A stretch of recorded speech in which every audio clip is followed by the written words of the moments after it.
Hello, hello, hello, hello. Oh. Welcome back to Dredge. Last time we helped children and a zombie apocalypse. Wait, no, that was Pokemon. Last time we helped people and maybe one of them turned into a zombie. We are not quite sure yet, and I think we are not going to bother asking him. This time, okay, we are going to do the Pale Reach DLC. I don't know how long it is, but you know, if it's gonna be a short one, we're also going to finish the game. If it's a long one, we'll see how long we got left, because I think the ending is not that long, right, Mod? Like the ending sequence. It's long? So we might finish the game today. You know, get the traumas. And fish. Also, I'm still a bit sick, so you might hear me dying on stream. I'll just take a final gulp of the coffee.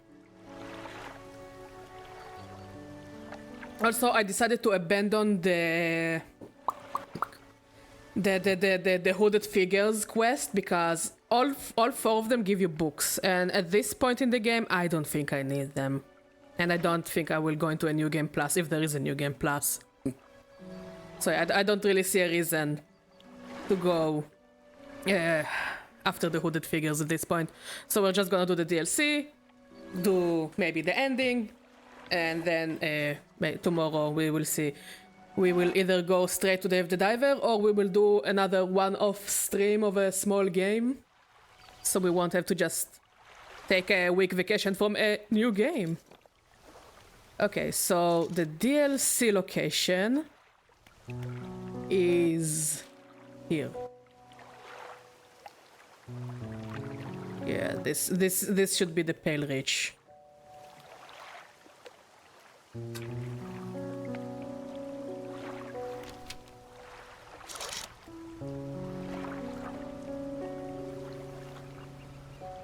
Somewhere around here.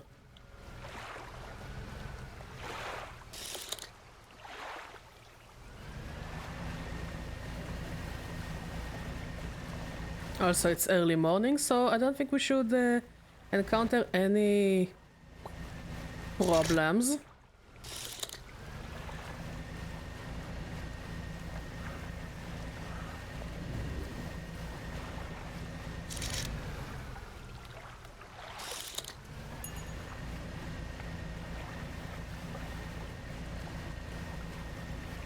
As it is a very cozy experience. Just me in the oceans and the fishes. Okay, I think this is the area with the big angry tentacle monster, so we will be careful around here.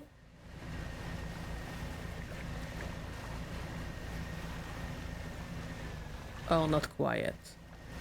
Not quiet.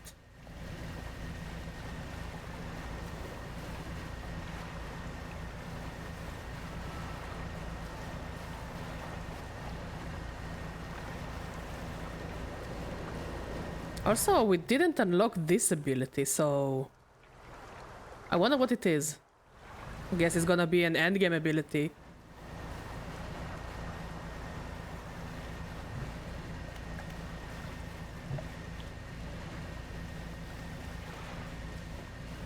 Or maybe a DLC ability.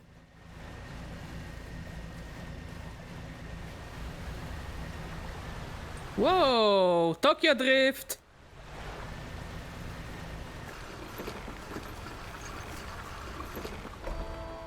Down here to investigate the ice fields too.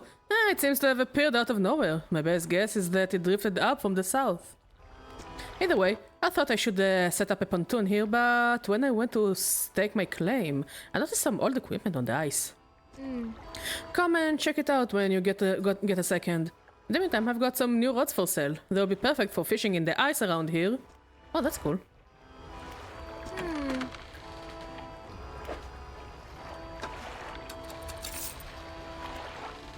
Let's see, what do you have?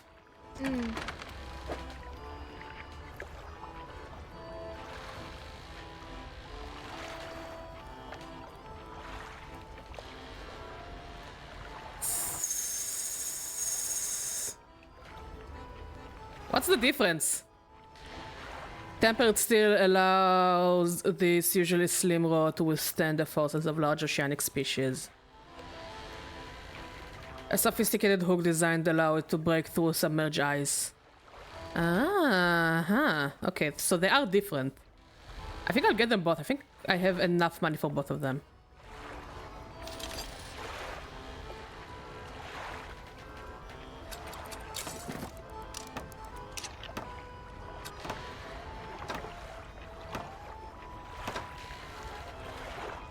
I'll buy this as well. I don't have the money. Do I have something to sell?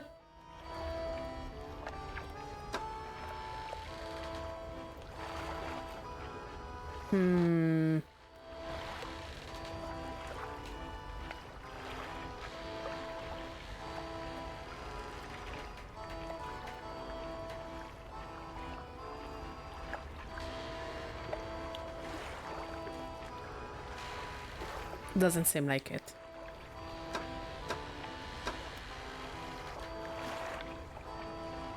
Oh well, we'll fish some fish and we'll make do.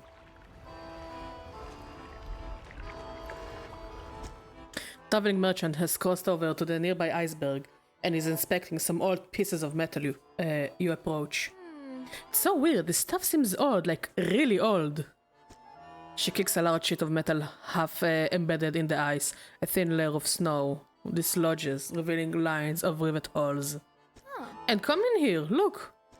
You follow her into a small makeshift shelter ruined by years of harsh weather. Inside are some schematics nailed to a tablet, still barely legible. See how they angled this shit? And the lining of the metal around the bow. Whoever was here, I think they were constructing an icebreaker. Could you make another using these plans? Probably, but let me see. She trudges outside again and paces out the length of the metal scraps on the ice. We've got most of the basic materials here already, but of course we're missing the most crucial pieces. An icebreaker needs specifically tempered angled metal as well as components designed to minimize the impact to your hull. I can't see any of those here, but whoever left all of this stuff here, maybe they left other pieces elsewhere. Or maybe you'll be able to find their old ship and salvage the icebreaker they already built. That would be convenient. Anyway, to build a new icebreaker, these are the parts we will need. Icebreaker plow half. Icebreaker bracing.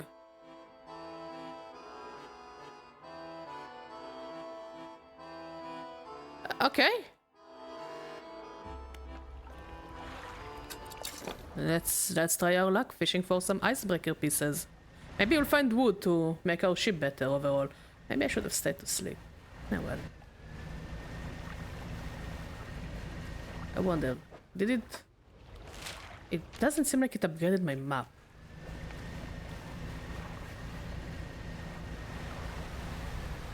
Also lots of geysers.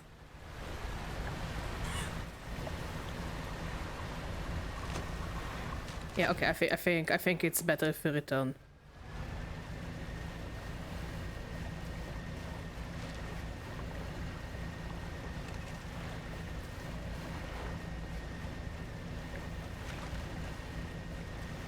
Hello.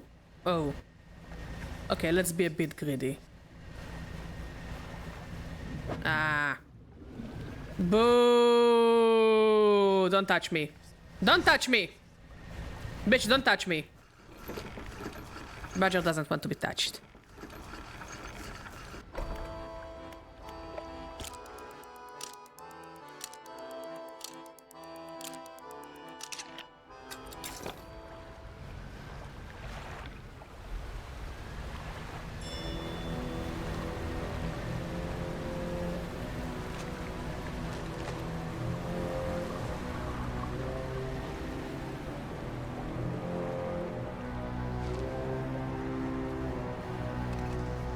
The music here is kinda scary, not gonna lie.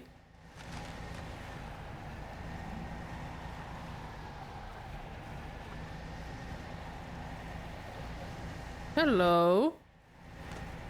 Who are you? Fisherman, I didn't expect to see you this far south. Well, this is a fortunate turn of events. There is a narwhal somewhere in the ice fields. I couldn't get any further in, so I've been trying to take a picture from here with no luck. I tried placing some scraps of fish on that ice sheet over there to entice it, but I didn't have enough to hold its attention for long enough. I only caught a glimpse. I don't suppose you have any fish you'd be prepared to donate to the pursuit of wildlife photography? Fill the space entirely with any fish you like. I can't imagine narwhal is too picky. We will, okay.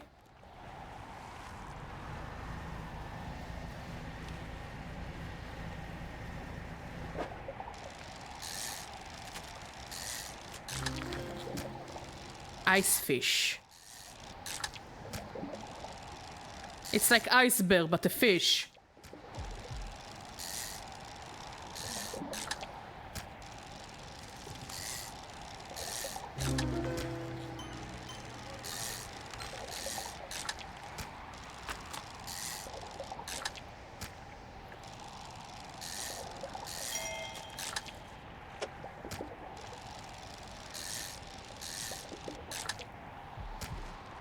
Let's see if it will be enough for Mr. Narwhal.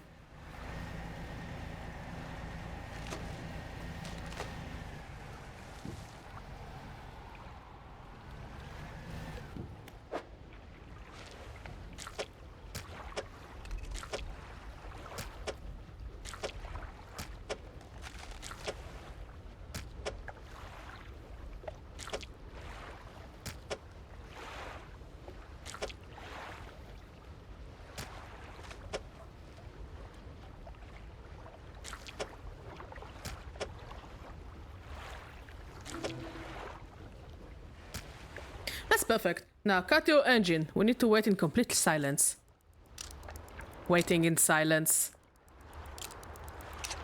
Shh! I think I hear something under the ice. Oh shit, that's not a regular narwhal. What the fuck is that? What on earth was that thing?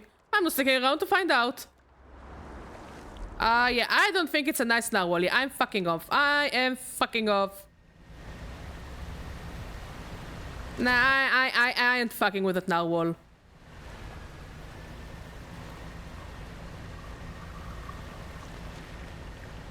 I thought narwhals were fun. I know they're causing commotions in the oceans, but I didn't think it was that kind of a commotion.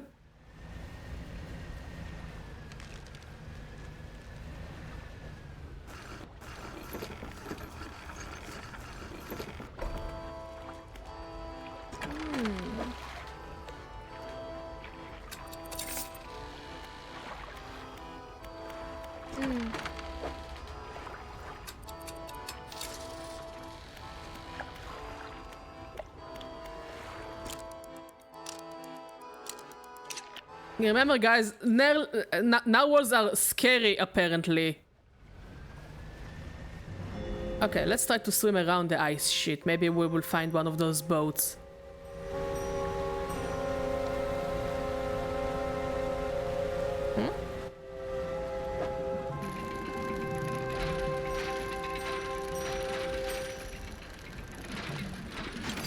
Don't mind if I do. Mate, it's not just spiky. That narwhal looks like its parents made love to a bear. Like a polar bear before it reached us.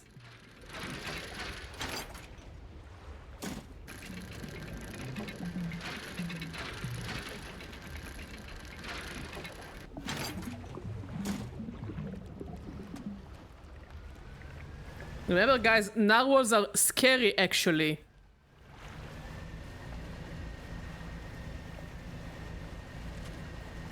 Let's see, maybe I can fish for some fishes. And make some money.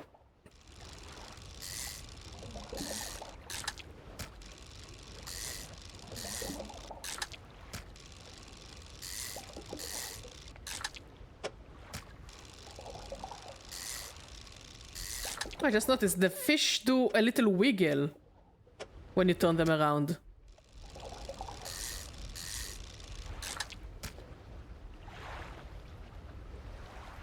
I wonder if there is a net for ice fishing.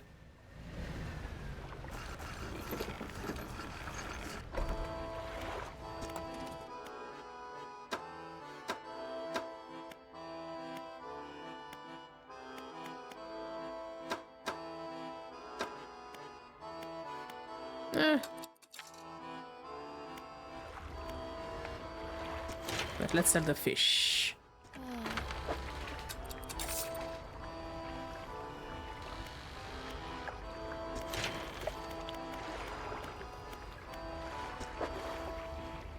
Hey! Next decade, how you doing? Look, I believe in honesty, and I'm being a very honest badger. Yes, badger does fish for compliments. Badger will be sad without compliments. Like, do you want me to lie and be like, oh no, don't compliment me, no. I'm so shy, don't compliment me. Bitch, I love compliments, mate. Compliments is my bread and butter. And I don't believe in lying to you guys. So, how you doing?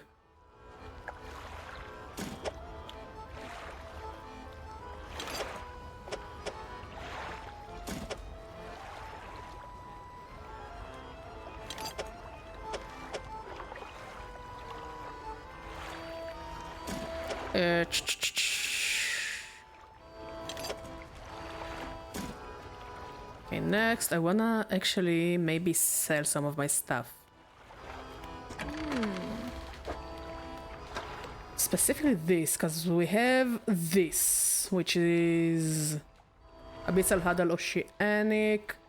It's just Abyssal and Huddle. Yeah, I'll sell it. For some extra spending money. Now this one. A stone tablet that surrounded by tooth and bone. The glyph of a hook is carved out to center. Plus 3%.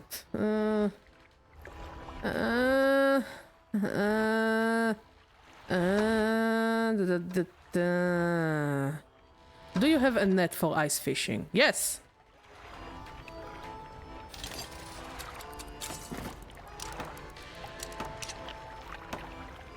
Oh, shut up. You deserve the compliments. You're a lovely person, Llama. You deserve all the compliments. Don't look down on yourself or I'll be angry. And you don't want me angry. Just kinda doing, currently slowly but surely doing something similarly artistic and hella tedious. Okay, filling in the lines, texture for a tiny scale, gravo on the model. Ooh, that sounds cool. That sounds really cool. Also, mod, give Llama compliments. He needs compliments. Okay, now that we can get some fish while I'm looking for parts, I can be rich. Azure is indeed a great color. 10 out of 10 would recommend. Okay, so we need to make it quick, like in, out, not to piss off the narwhal.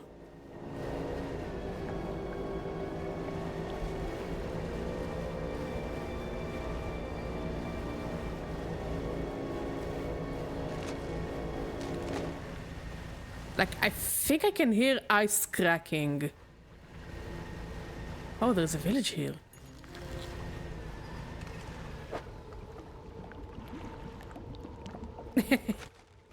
Oh no, mate, it's more than a commotion. This narwhal looks like his father is a narwhal and his mother is a polar bear or something. Like, this is some scary shit, mate. I wouldn't fuck with that creature. A cold wind whistles through the doorway of the only cabin still standing behind it. A frozen over dig site is littered with tools and debris. It looks like there is another place we can leave a fish offering for the narwhal. Hey, Badger from Oz, how you doing? Ice shard. That's a guy! That's a fucking guy! Light pierces through the ice, intensifying and concentrating into a glow in the center. A dark form takes shape against the light. So that's what happens when a narwhal wrestles a polar bear. Yeah, wrestles. Yeah. Exactly. Like our parents wrestled and we came out. We had thunder tonight, our first rain for 2024. Actually, it's been quite rainy here. Like, very, very rainy. Place an ear to the ice. Yeah, that's a good idea. Go for it, mate. A distorted voice echoes from within. Don't disturb the ice. Oh yeah, what's it gonna do? Is it gonna ice break me? Who are you? Captain. The expedition. Chart the ice field. Appeared suddenly. Through the ice. What happened here? It whispered. Promised. Stones from the stars. More specifically, I realized that there is absolutely no publicly available models of the map ball from Treasure Planet, so I decided to assemble a whole bunch of disconnected references all over the place and make my own. First of all, makes sense, understandable. Secondly, this map is amazing, I fucking love it. Thirdly, I think you can get the texture for it from the Treasure Planet's games. You might find it on textures resources, you know, the sister side to Spriter's resources. Or maybe even on model resources. It is going to be 41 degrees Celsius here in Perth tomorrow. Fucking hell, I'm glad I don't live in Australia. Sounds like a lose-lose situation to me. Every change in the weather, it fucking kills me. The older I get, the worse it gets. It knew. 3 would hear. The heart. Beneath the ice. The voice grows louder. Yeah, fuck Australia, you got some fucked up shit going down there. Like, yesterday I saw a guy eating a kangaroo burger. Like, I'm not gonna judge people for eating kangaroo burger, but like, how do you hunt a kangaroo? Like, this fucker can fucking hunt you, as far as I know. I'm 25-ish and I shut down with a migraine whenever the weather changes and did for as long as I can remember. Fucking blood pressure. Oh shit, same. And then my limbs are weak and hurt and migraines and I fucking wanna vomit all the time. It's the worst. I had to do a double take forgetting that the southern hemisphere exists. Good job, Llama. Good job. We're proud of you. Unironically proud of you. Yeah, places exist. exist and I think Australia got like a losing hand. Like, mate, you don't only live in a place that in the weather is kind of fucked up. You got animals that can kill you. I saw a girl that had to like remove frogs from her toilet. Okay, because there is nothing else she could do. So she just wore a glove and started disturbing the frogs. Spiders the size of my fucking face and bigger? Nah, mate, I ain't living there. You can't pay me to live in Australia. The worst part is that the last time it happened, I just so happened to run out of painkillers. Ooh, I know the feel. The migraines when you get like, when the weather changes, period pain, period pains. If I have both of them together, nobody should touch me. It's generally the worst, especially if I don't have painkillers and chocolate. It's like an offering you need to give me. See, Badger, for us, this is why I will never live in Australia. What the fuck is this bullshit? What the fuck are those numbers?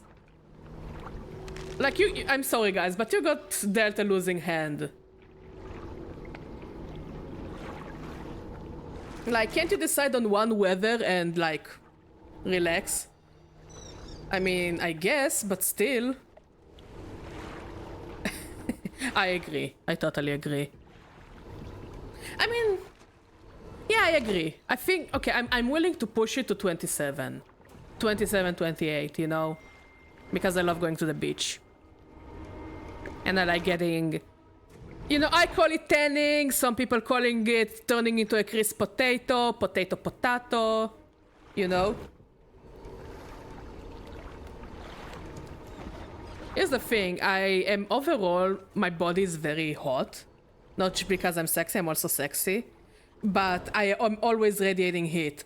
Sometimes I can't sleep at all. Thank you, Mod.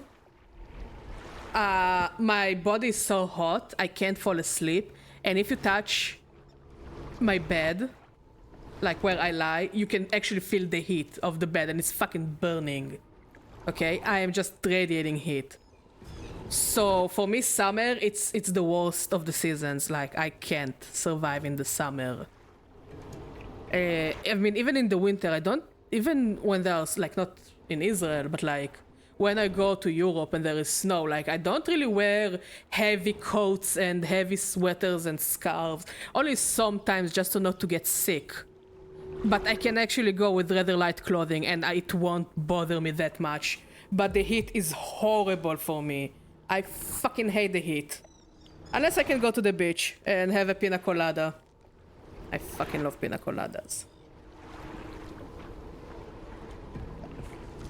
I guess this is why Mod also likes me, because I'm radiating heat 24/7. I guess also this is why the cat likes me, because I'm radiating heat 24/7. If you like pina colada. Exactly. Like, at least we have good air conditioning here. Here's the thing, Mod and I were considering maybe leaving the country, but one thing that worries me is because of global warming, if I move to a European country, they have shit air conditioning. Like, genuinely, they have shit air conditioning. Even in the countries that are around the Mediterranean Sea, they have horrible air conditioning. Like, the only country that I've traveled to that has decent air conditioning, in my opinion, it's America. Like, places like Las Vegas. You know, they have good air conditioning. I've been to Turkey, they also have great air conditioning. Europe, nah. Mate, you're on the Mediterranean Sea.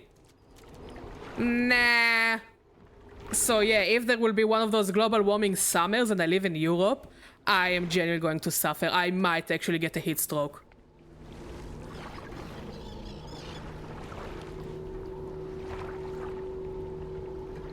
You like pina coladas?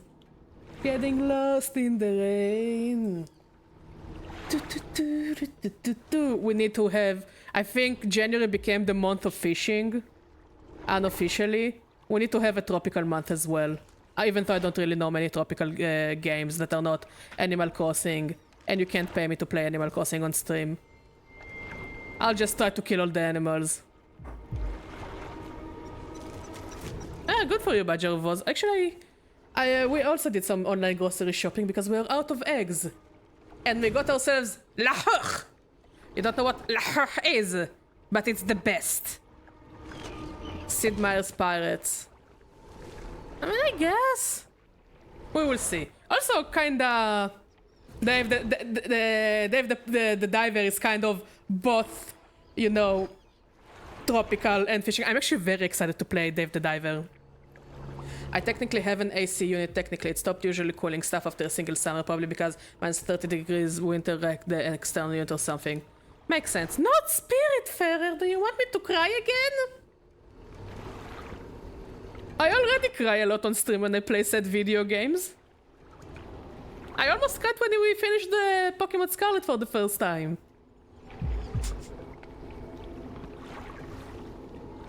Look, I can't live in a country that doesn't have a functioning air conditioning unit. It's genuinely torture for me.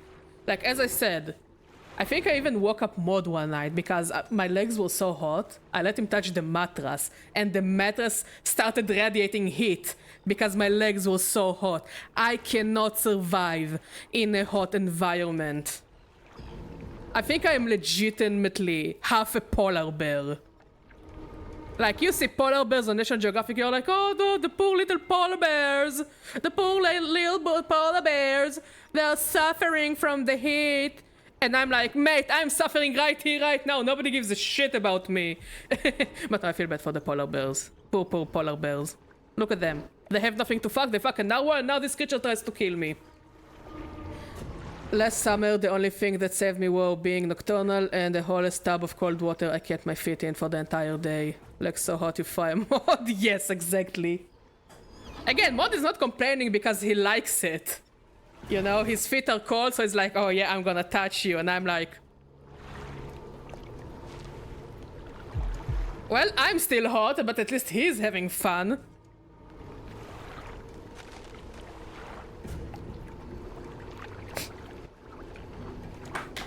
Water.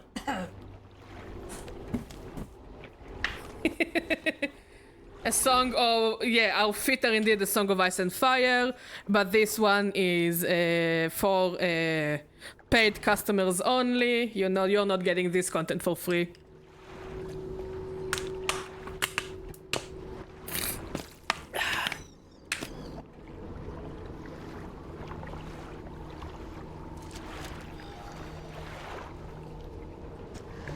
It commanded 3 listeners, 3 sacrifices for 3 eyes.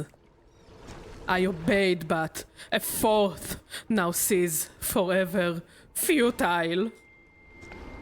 The shadow is silent for a time, slumbering.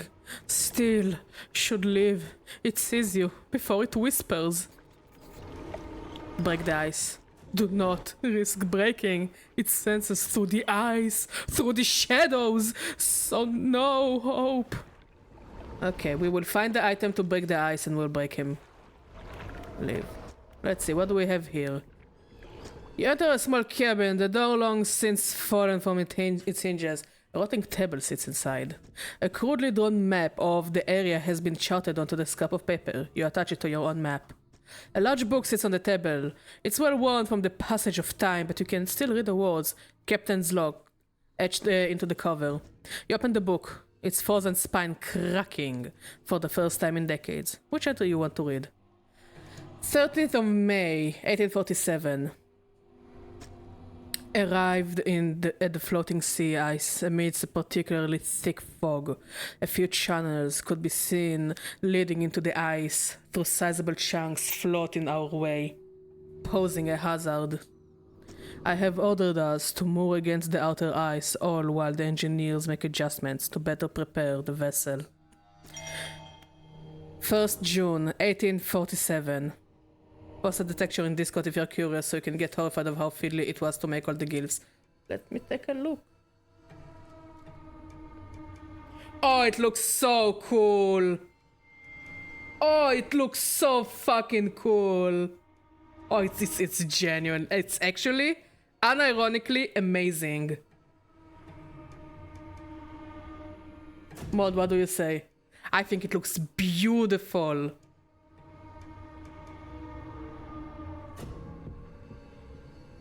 Like, how did you do it? Did you like just freeze frame the movie and took like screenshots of what you could and just remade it by hand?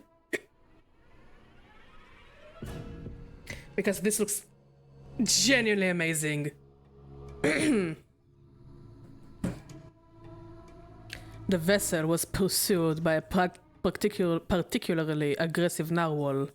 Some men placed fish on the ice nearby in an effort to distract it. It appeared to work, though only for a time. It resurfaced and needed satiating repeatedly. It's so cool, man. It's really cool. If we can't find a more permanent solution to the beast, we'll have to make sure we keep enough fish on hand to placate it.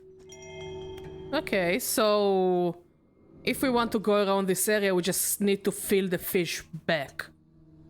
Okay, I guess this is why we have the net. As I lay falling asleep, the most almighty voice spoke unto me. It resounded from the thick ice below, at once both powerful and ethereal. Part of it was because someone else already did part of the job, but it was uber low res, so I improvised a lot. Besides that, screenshots and then a lot of manual fiddling so that everything aligns. It looks really good. It genuinely looks really good. Like, I don't have much to say besides it looks really good. It's amazing. So what are you going to do with it? Are you like gonna use it for a video project or an animation project or just for the shits and giggles? There was no mistaking it. This is a trick of the wind, nor a jest by the crew. It did not pause for response or acknowledgement, but whispered a cryptic prophecy. At first I could not make sense of it.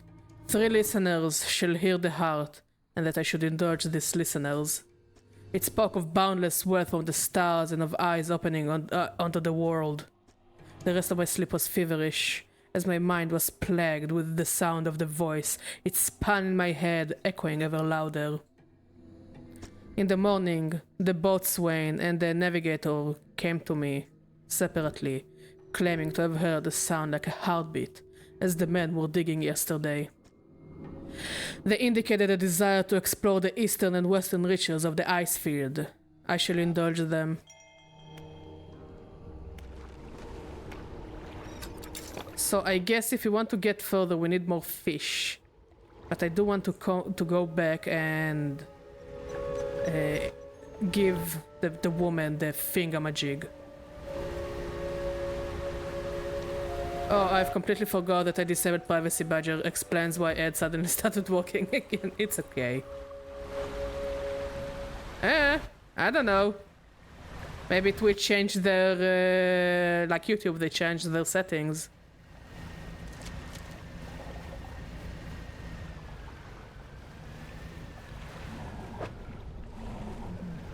What happened, baby cat? Why are you complaining now, love? Who did you the minis?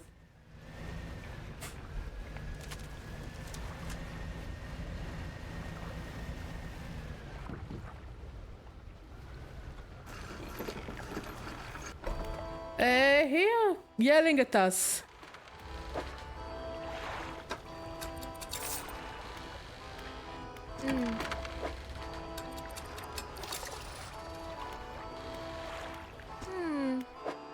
Okay, we got...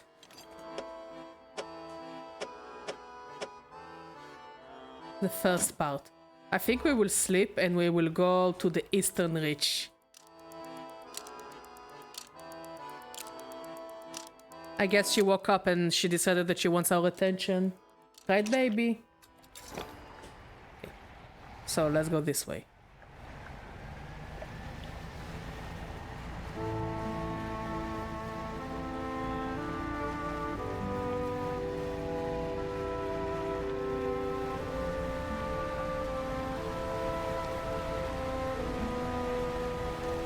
Oh, I think I found another part. And we can't really reach. Okay.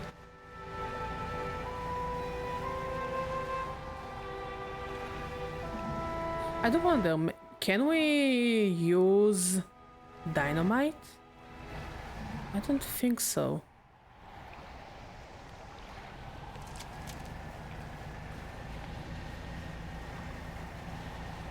I mean, again, the word baby is quite like an endearment. She's not a baby whatsoever. She's old and angry.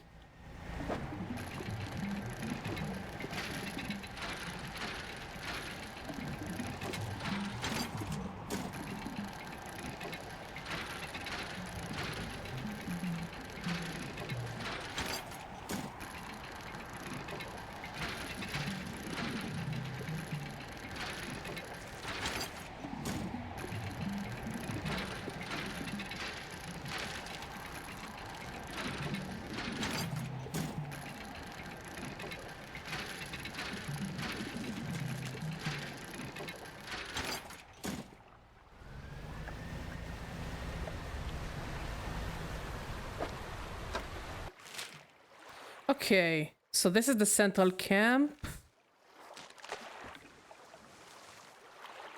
I think we'll return to the pontoon. Don't want to be stuck here when it's too late and there's an angry narwhal behind us.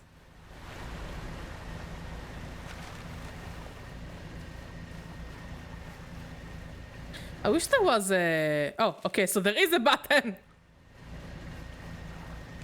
I thought there wasn't a button for a fast look at the map, and I was just suffering. Let's have haste. Ooh. Let's be greedy. I can't fish here, fuck me.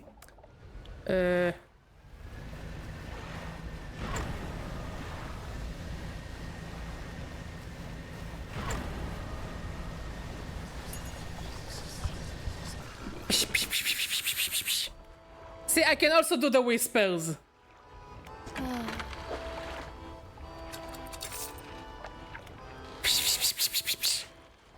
Let's see. Okay, it means we need one cloth for wood.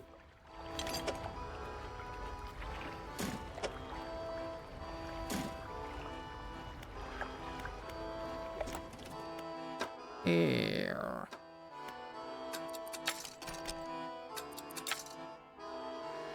I think you just insulted its mother in Eldritch. Good.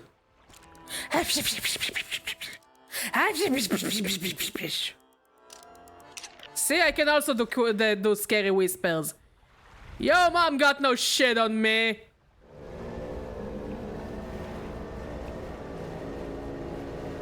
Yo, mom can eat my ass as far as I care. Okay, I think we're going to do some fishing so we can leave an offering. Oh, that's a big ass fish. 2 fish. Huh, I wonder where it got its name from.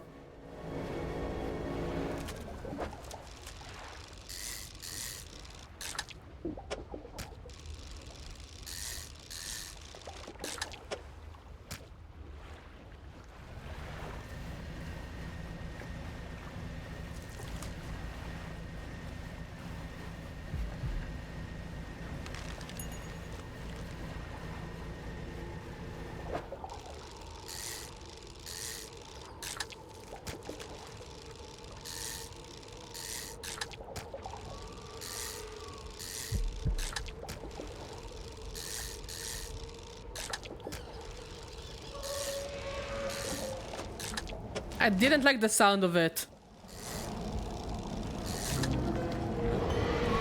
Excuse me, sir. It fucked up my engine. Fuck me.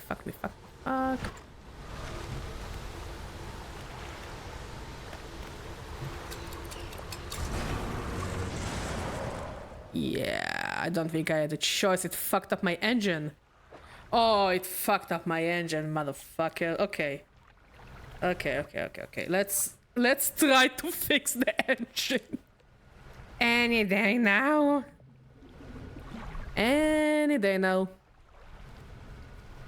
Okay.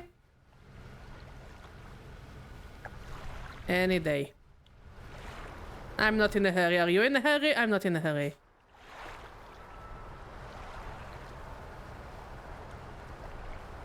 Okay, so the plan is we need to fish before we enter that circle of ice. First priority, drop all the fish there and just haste to the next area.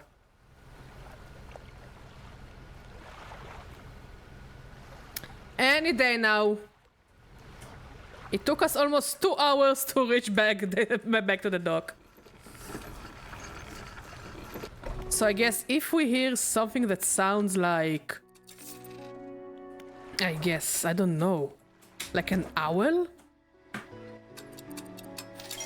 I guess it means... that it's... the narwhal?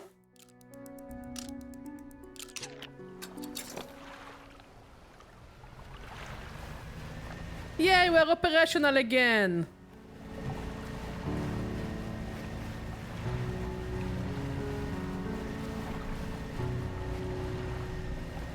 Again, say what you say about this game. This game is definitely beautiful.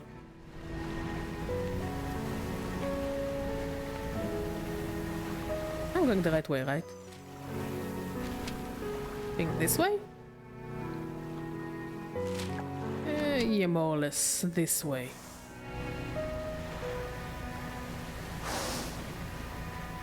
Okay, those were whales. Whales are nice.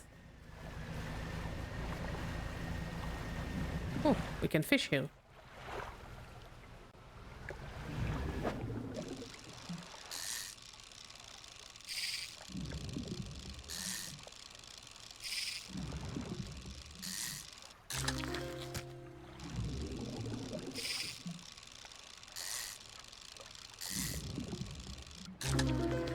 Ugh, yike. Honestly, this is a cool looking fish.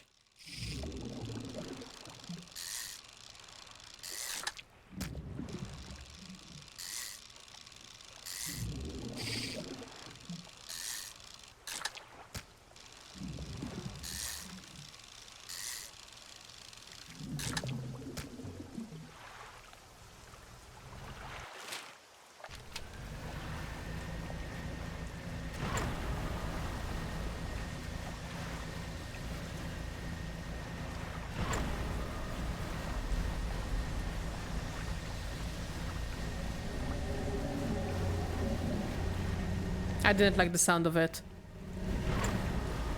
I really didn't appreciate the sound of it.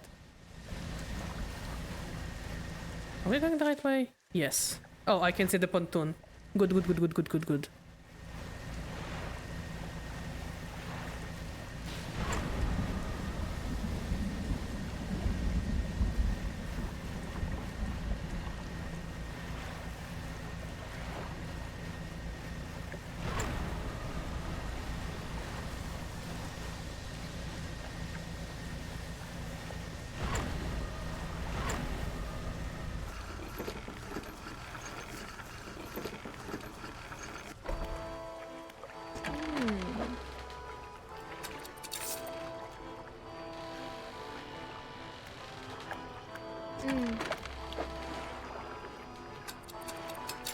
I think we rest.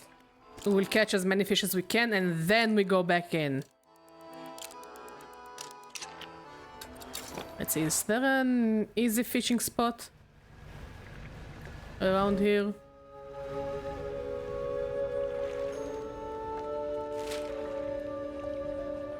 Like, it looks like for all the points of interest we do need to go through the central camp. No, no, no, no, no, no, no. Ah! We're okay.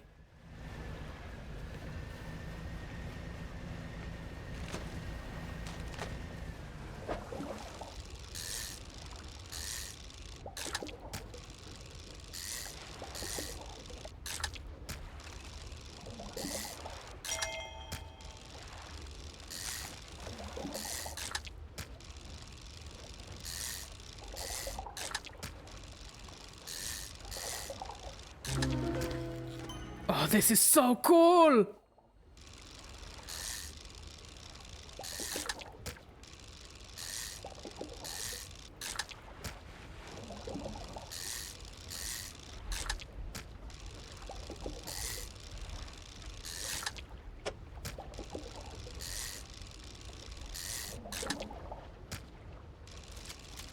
Okay, since I got a bunch of fish, here is the plan. We're going to the central camp, we're going to sleep there. At morning, we are going to drop the fish at the fish place. And then we're just going to cut right through there. To one of the first checkpoints.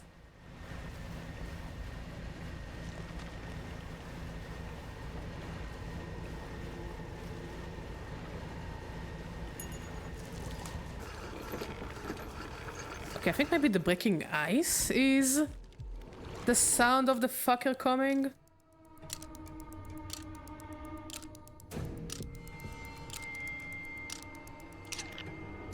Okay.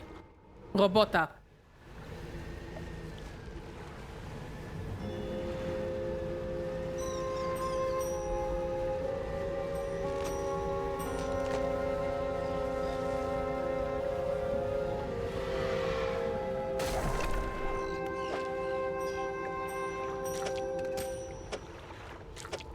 I wonder how much time does it give me.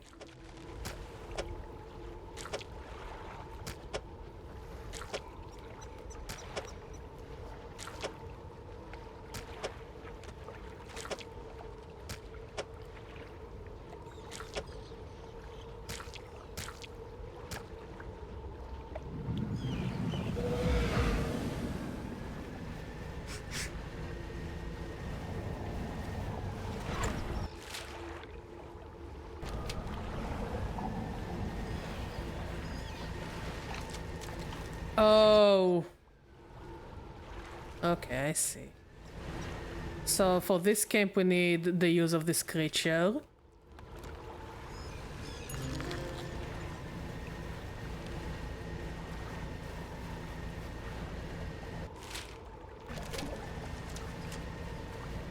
For this area we need the icebreaker.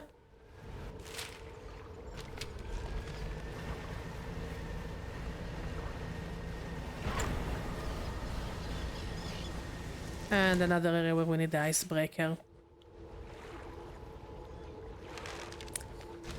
Okay, let's go to the pontoon. Sell the fish, fix. But maybe we can reach this area somehow. No, we need the iceberg. How the fuck am I... Can we use a bomb?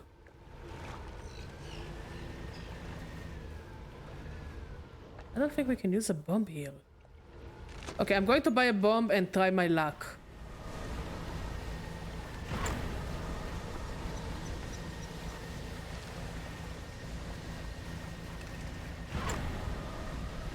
I'm gonna watch you on the big new TV screen. Ooh, nice. Have fun.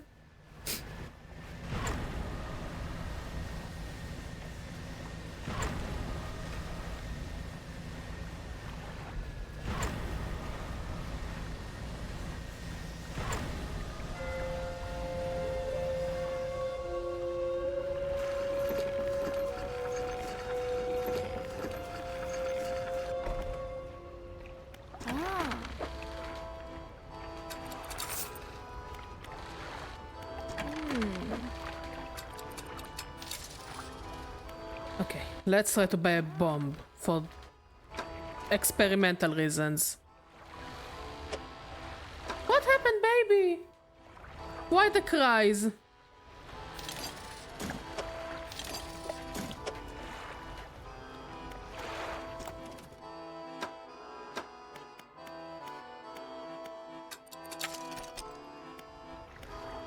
Why the cries, baby?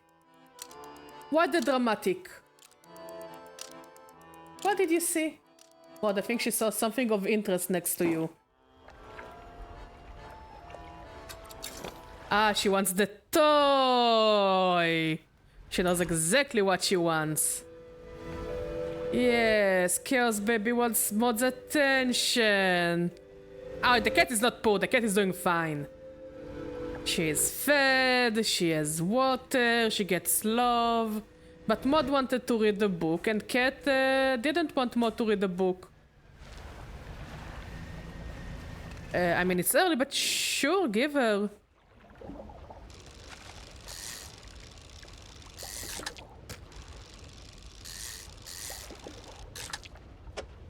God, those screams, it's... Again, I'm one of the things I fear the most is that the neighbors will think we're abusing the cat because of how she screams at us all the time. Okay, I don't want to get there before I have a plan. So I think I'll go and fish a bit more. And then we will go there. I hope the man in the lighthouse doesn't mind that we have other interests that don't involve him. He's like, oh, he's definitely coming back for me. I promise he will come back for me. I don't know why I did a Mickey Mouse voice.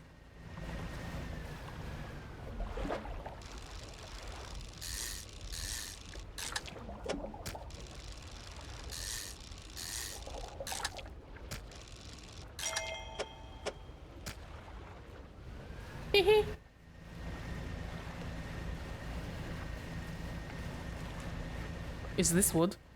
Oh yeah, we need wood. We need like 4 wood, I think. 1. Okay, I'm not complaining. I'm not greedy. Badger is not greedy. Badger just wants wood.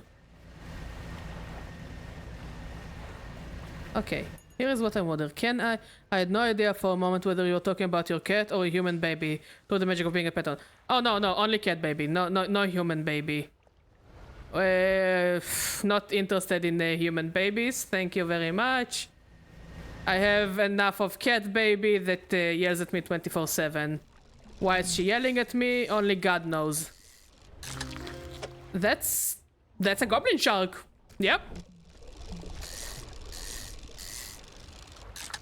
God, I love those ugly motherfuckers.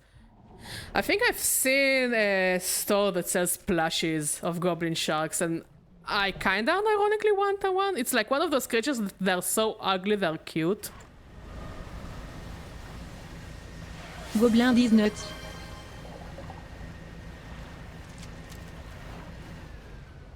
You can't say it, but I'm giving Mod looks. Good job, Bachette! I love that Bachette is either there to be my punching bag, or is there to make these nuts jokes. High thought it would be a cute little add-on. You know, haha, French jokes, but make it cute. And then Bachet is like, well, oui, I'm gonna act as French as possible.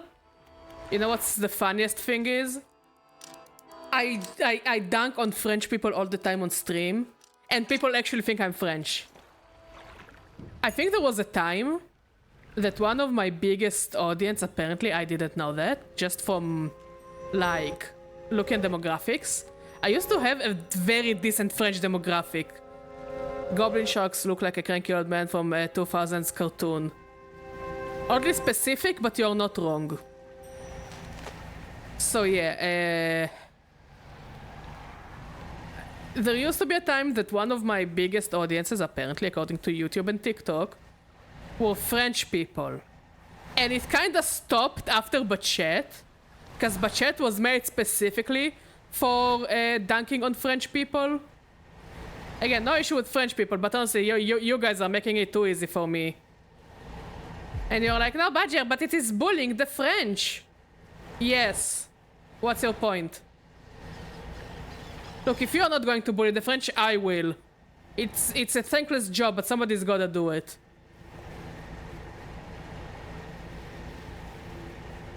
Oh, there we go, there we go. This is where I wanna go.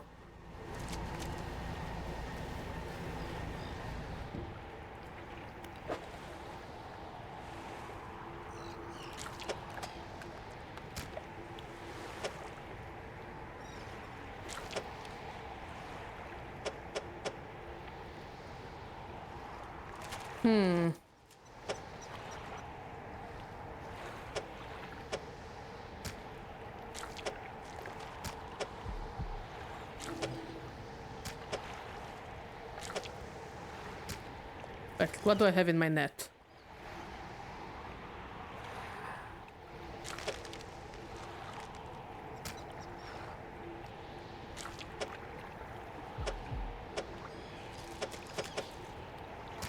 I swear, if this fucker is going to attack me while I'm trying to feed him, we're gonna eat narwhal for dinner.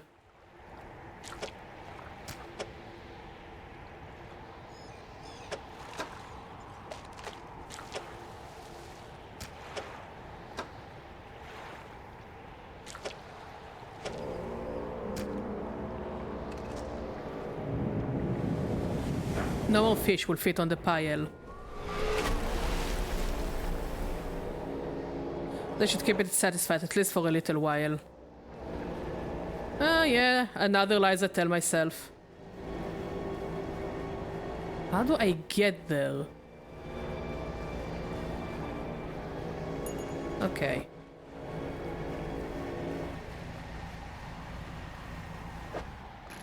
Another part of the icebreaker.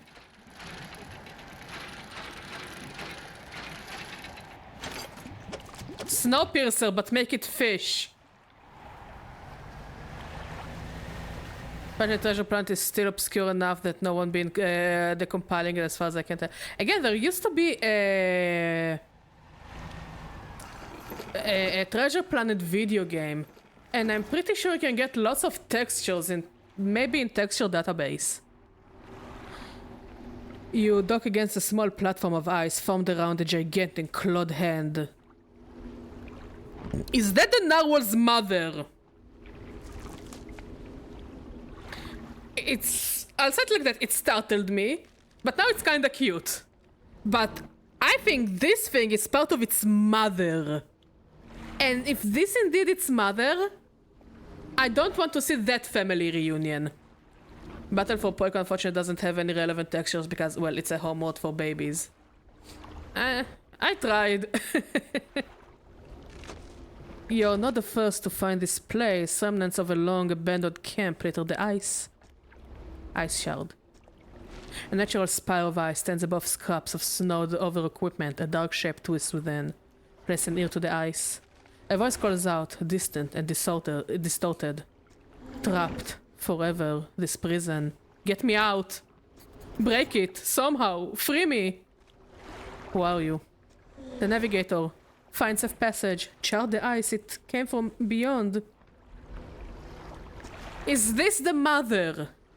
Break it somehow. Free me. What happened? The digging, the cracked ice, like a web, a walk, the ice heart. I told him, whispers in the west, took the boatswain, east, turned alone. The dark figure shudders, sending vibrations through the ice. The next day, rode here, the captain, saw the claws, gripped my soul, he insisted.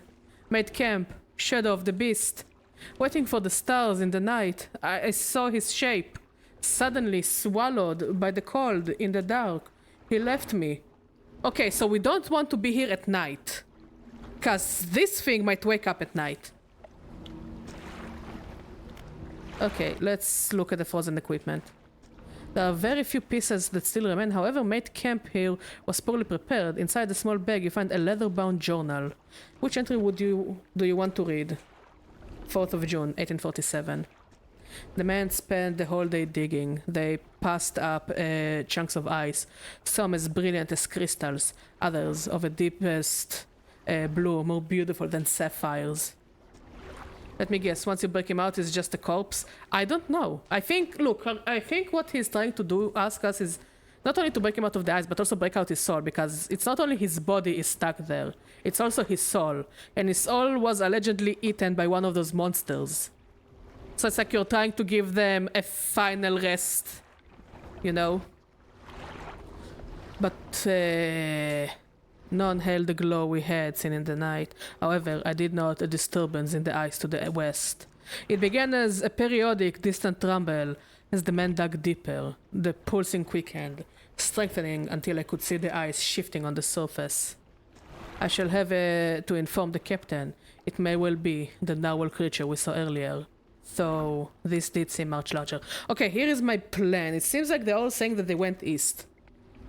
We will sleep here, we will return to the pontoon, we will sleep at the pontoon. I know it's a waste of a day, but we will start to circle the ice area to find a boat. Because clearly somebody went west.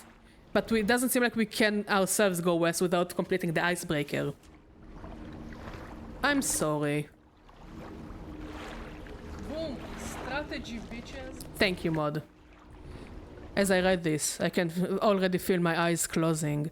It will have to wait until the morning. 7th of June, 1847. This morning, the captain appeared out of the fog, rowing alone. Apparently, the boatswain remains at camp in the east, waiting for nightfall. So there is a camp that we can't really reach right now. They were unsuccessful in their search, but it does make sense that the lights would be more visible at night.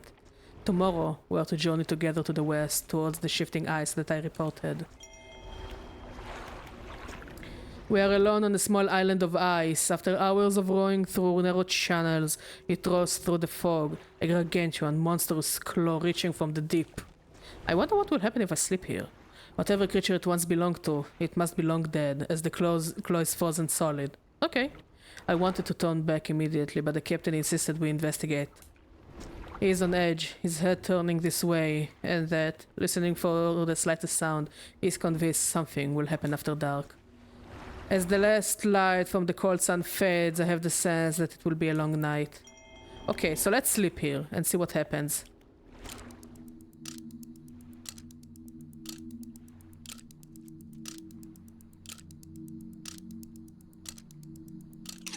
Nothing happened. Okay.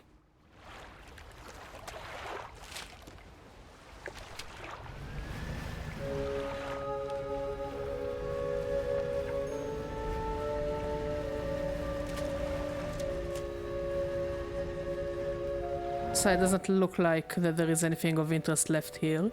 So let's return to the pontoon. Sell whatever we found. Rest and start circling the ice thingamajig.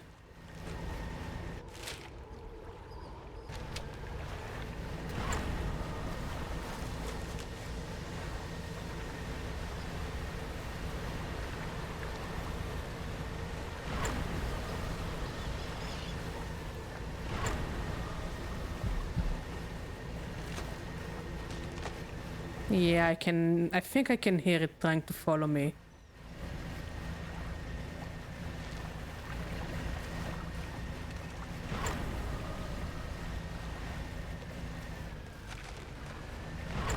What, can you give me the juicy juice I accidentally got? You can have half of the juice if you want. You can mix it with alcohol and it will be like dollar store wine. Don't give me a look. I'm sorry that I didn't look at the size. I accidentally bought a small bottle of juice instead of a big one. And I'm getting all the dirty looks.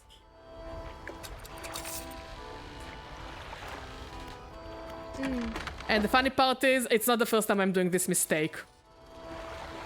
You can have more if you want. You're enjoying yourself with the alcohol? I just want some juicy juice.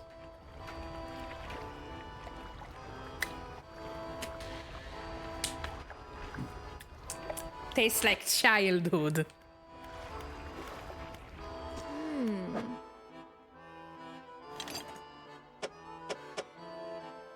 So I guess we're missing 2 more parts. The bracing.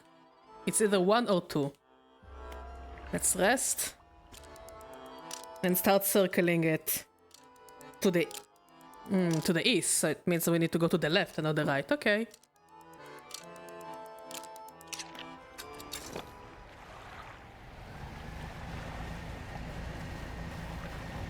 Maybe we'll find a way to breach in.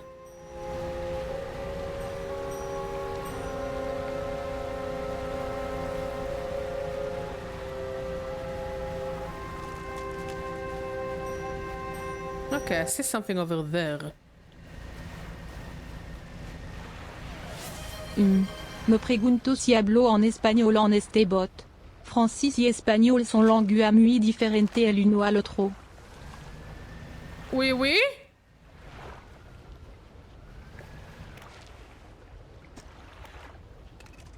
Okay. There is something over there, but it doesn't look like I can reach it yet. Yeah, but Chet is a multi-talent. Speaks many languages. But mostly French.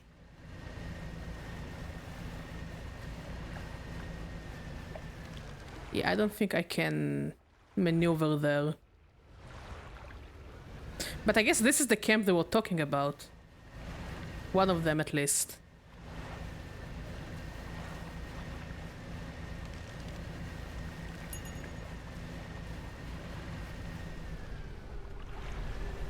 The figure in white, yeah, you can die if you want. I'm not gonna do the figure quests. They just give us books that for this point of the game, it's I think I will pass on those books.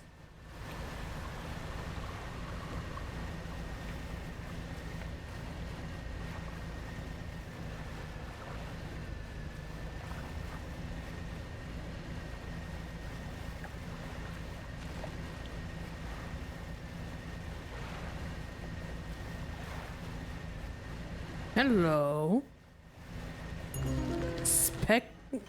Craterus here.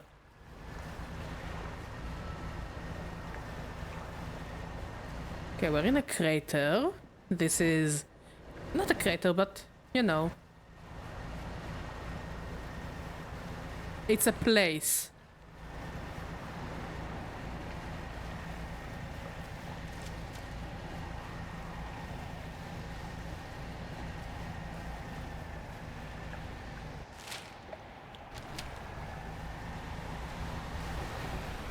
Wonder, it doesn't look like we can. It looks like we should be able to walk it, but we're on a boat. And we're only halfway done. And it doesn't look like we found anything useful, per se. Another one of those rocks. That I still don't understand the point of them. Oh, a boat. I think it's a boat. Is that a boat? No, crab.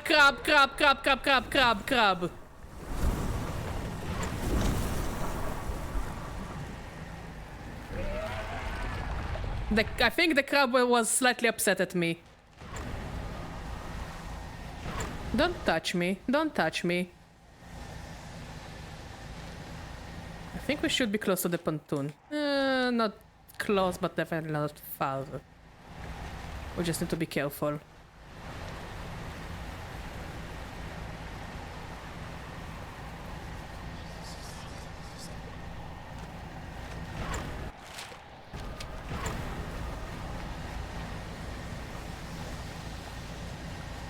Okay, we will go to the pontoon, and in the morning we will look at this final part. And if I can't really find a solution to the puzzle, I'll just open up my guide. Oh, fuck me. Oh, fuck me. Oh, fuck me. Oh, fuck me.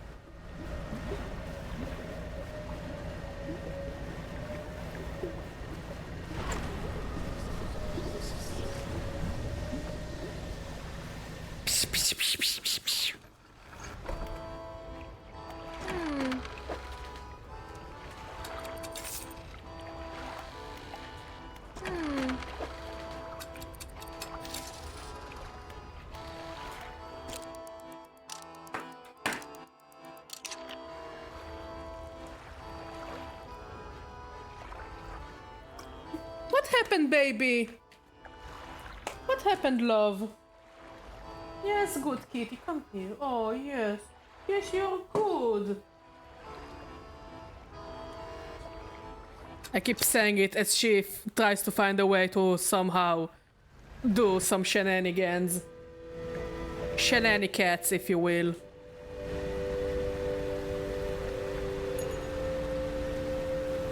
Shenani bitches. Okay, here's another one of those holes.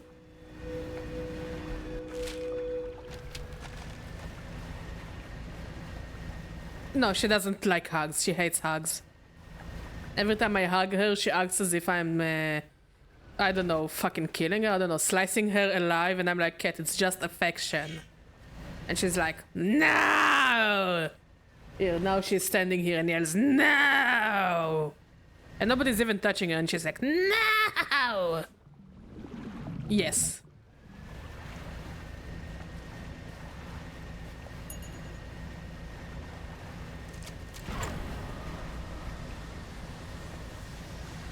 She's a personality, you could say.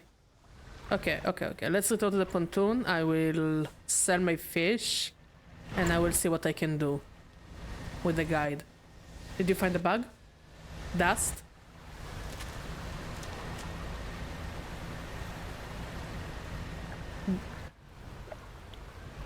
Mod is doing a thing.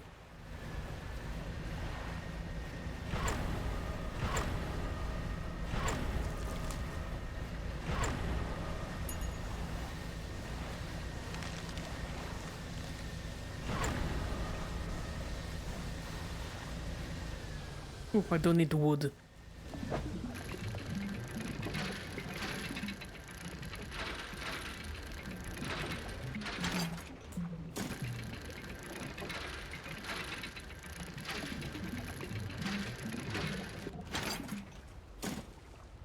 I mean, if we're already doing travels...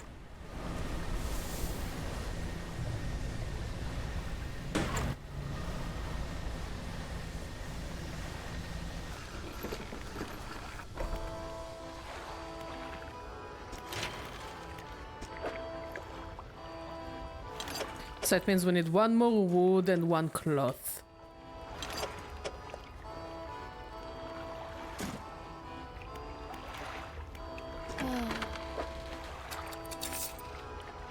Hush, hush. Okay, let me open up my guide, because I am confused.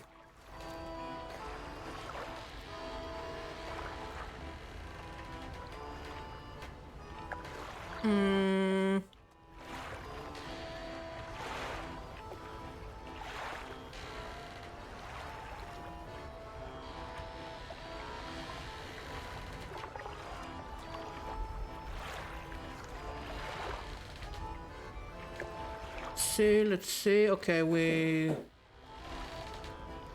talk to the captain. We got the map. The third one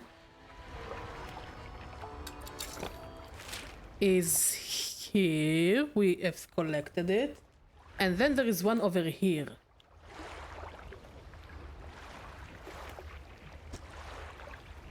Okay. Let's rest. Let's do some fishing. And see, maybe we'll be able... Oh. Good night, Badger Fomos. Thank you for coming. Maybe we'll be able to lure the creature in.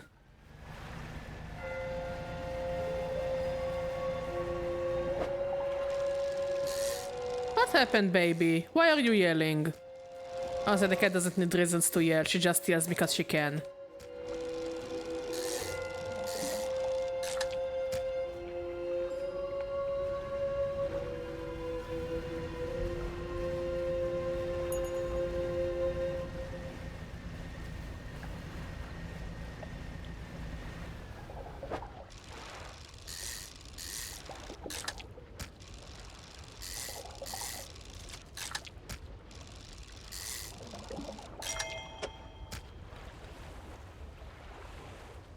Oh, she wants cuddles. I guess she's cold.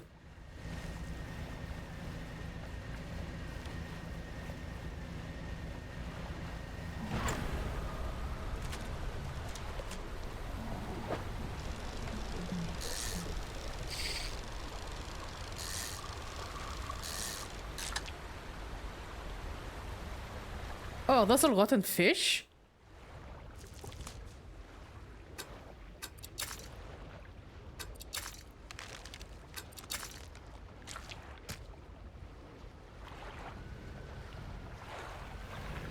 I thought fish will have a harder time to rot here in the literal ice field.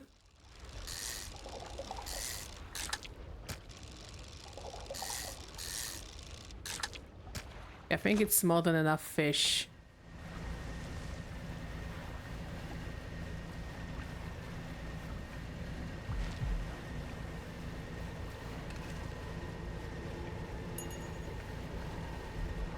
Okay, I can see the narwhal. But it doesn't look like it will be bothered if we sleep here.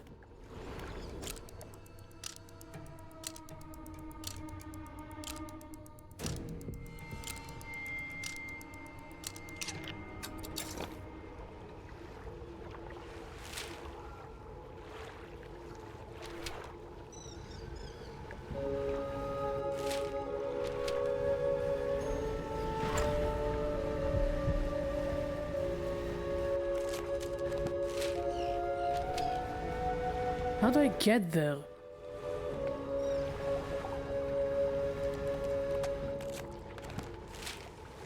Oh wait, it's not here. Aha! Okay, okay, okay.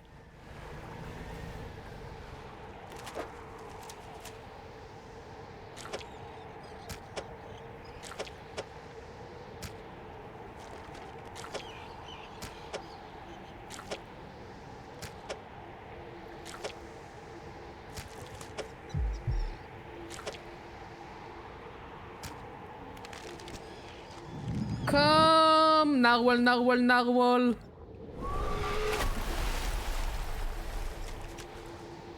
That should keep it satisfied, at least for a little while. Amen.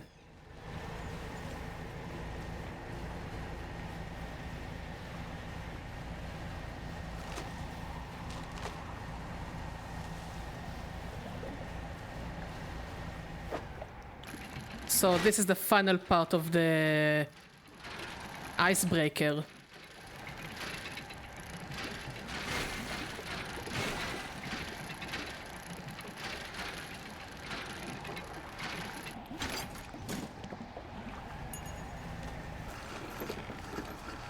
Right, I'll take a drink of water. Another makeshift camp constructed in the shadows of a frozen clawed hand. Someone was seeking this out.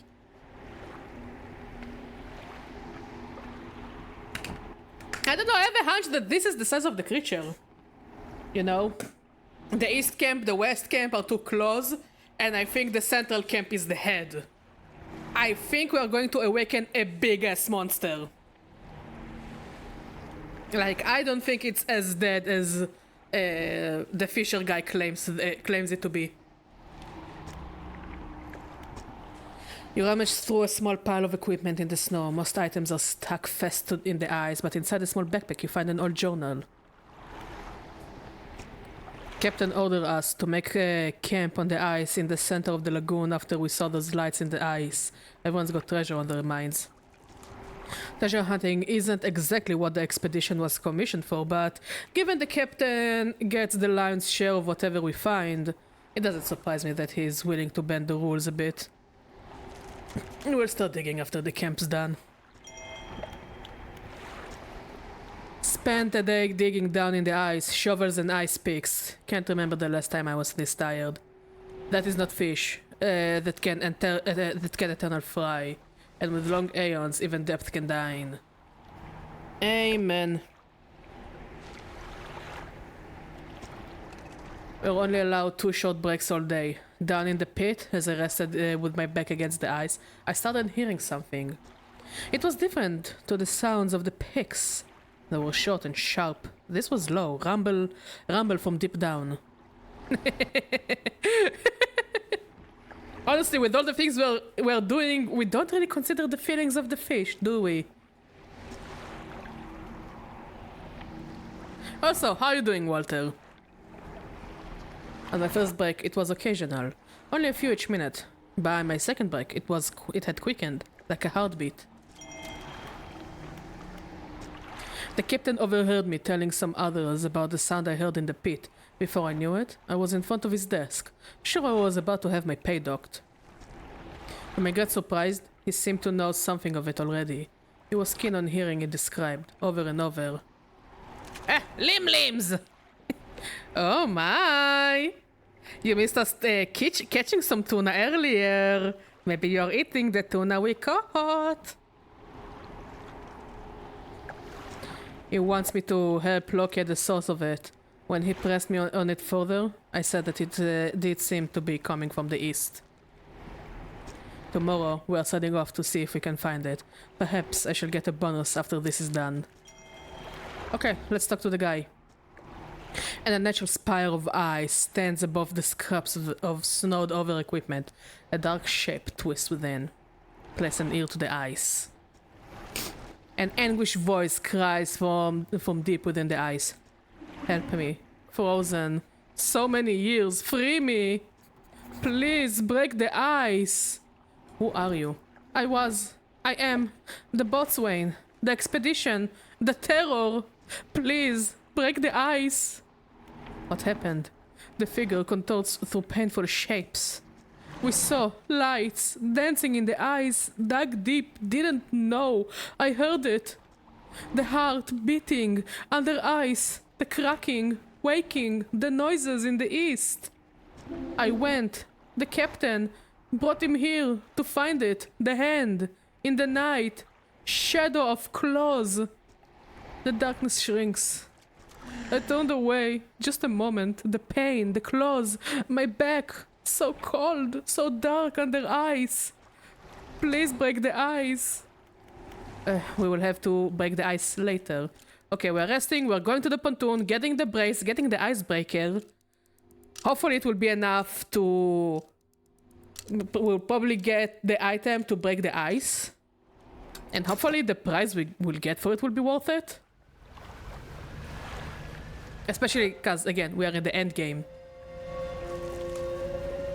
So whatever the game gives us, it's better be worth it. Because I don't think there will be a boss fight in the fishing game.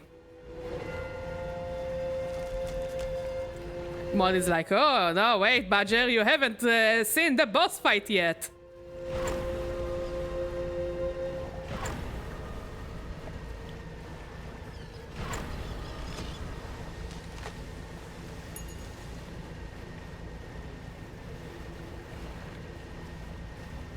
The boss fight is, you're the fish, actually. And Cthulhu is a very big fisherman. Oh wait, I took the wrong turn. Fuck me.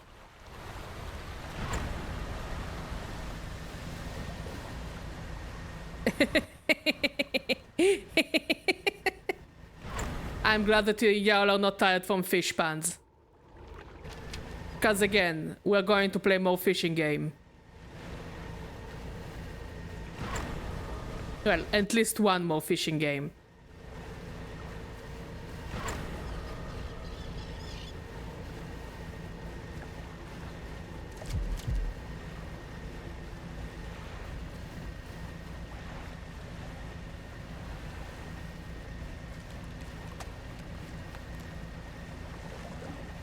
Meow. Drifting with my boaty. Glad I'm not swimming up the wrong stream. Oh, mate, if you're here, you know you're in the right stream. Wow. Put some Tokyo Drift music.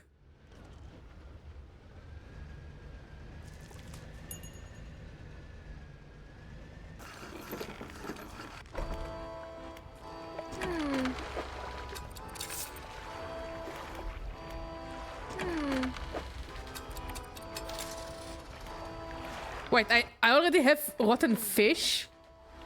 Or is it just regular rot? I think it's regular rot.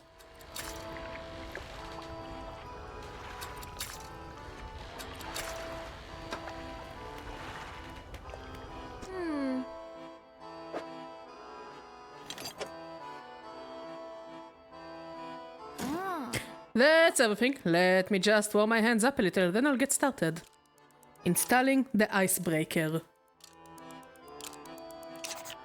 Alright, I think that should do it. The front of your ship can now break through chunks of ice. Go ahead and test it out. I'll be watching from here. Oh, that's cute. It kind of fits our boat. Oh, I forgot to mention. Just let me know if you want to temporarily remove the icebreaker. I can swap it out at any of my pontoons. Why would I want to do it? I've been looking through the schematics we found before, and there are plans here for another device too.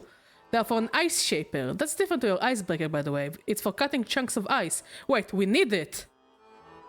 If you find the missing device, I'll be able to use the machine to harvest ice blocks for refrigeration. The blocks of ice can be packed into your cargo to slow fish spoilage. Pretty handy, huh? But I guess it will take my place in my cargo. This is what the missed ice shaper looks like. Okay, it's not really what I had in mind. Okay. Ow! Okay, it's so weird. And also it killed our engine. Because yeah, it works, but it also kind of throws you off.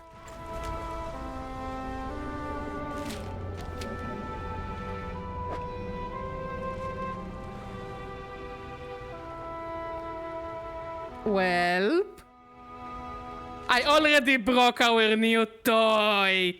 I still wonder how in the hell she managed to just pop up everywhere. What, is her pontoon a TARDIS? She is the Eldritch Horror. Here's the thing, you think the Eldritch Horror is Cthulhu, Hastur, one of those other creatures I cannot pronounce their names because they're so complicated. Nah, she is the Eldritch Horror.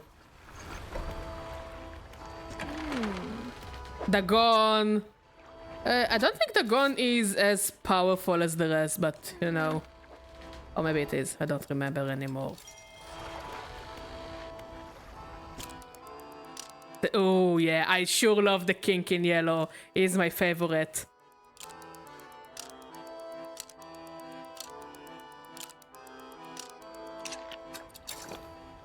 Okay, okay, Badger, another try. Another try. Another try.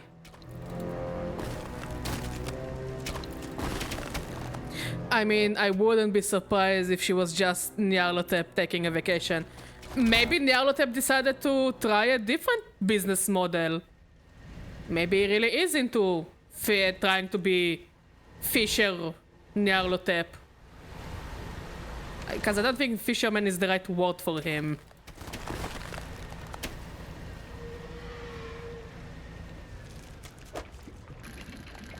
Again, not what I had in mind. I was kind of hoping to find the thing to break out those people.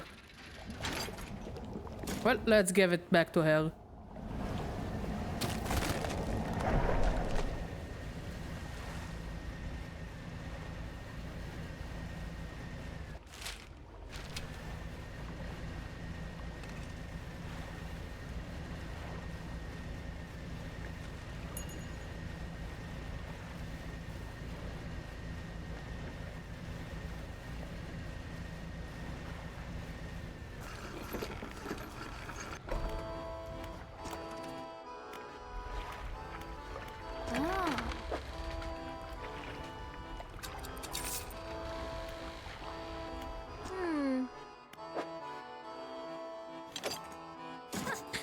found it! How on earth do you actually locate the stuff down there in the deep? It glows yellow. Yeah, maybe her story is really is on my side. Yeah, the piss king in yellow. The piss king himself. Let me slow this blade in here and... Yeah, that seems right. I think it's ready to start cutting. Blocks of ice coming right up. Ah, that works pretty well. Here around the house. Okay. Like, it's a shame that it takes space, but, you know. From now on, I'll be able to stock some of these ice blocks at my pontoon. Thanks, partner. Okay, let's rest, and then we will keep traveling in the ice to try to find the icebreaker to get those people out. Hopefully, it will be worth it.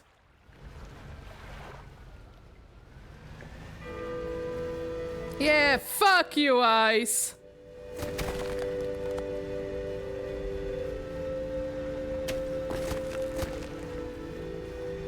All my friends hate ice.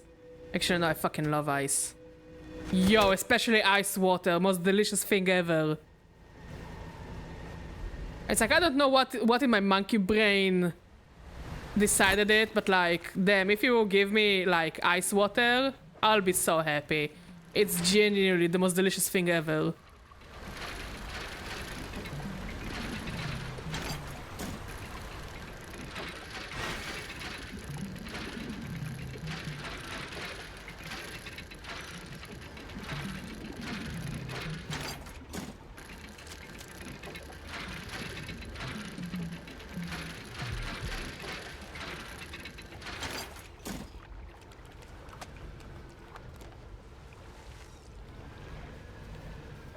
Ooh, the icebreaker.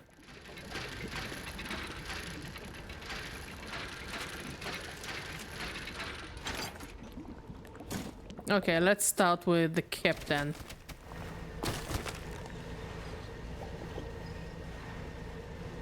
Yeah, fuck you, ice. Hey, Shrimpy, how you doing?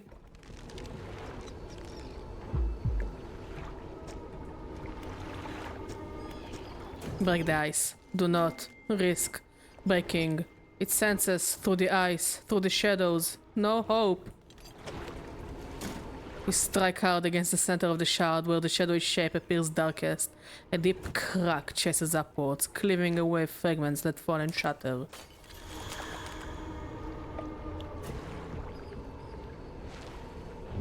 Oh! We are waking up the angry creature.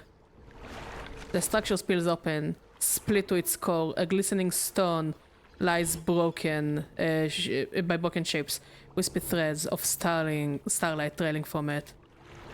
Frozen heart. It also seems like we lost the icebreaker. Ah, that's good. Okay, let's rest. Return to the pontoon.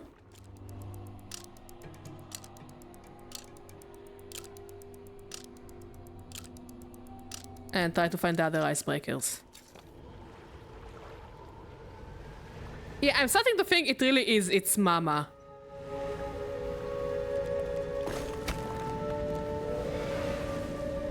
Don't yell at me.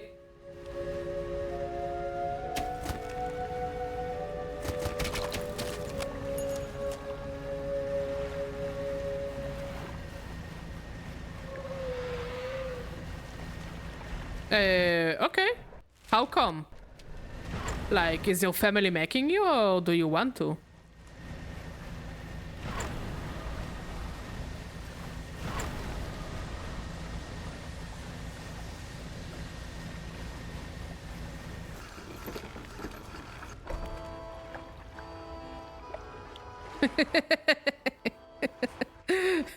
Good one.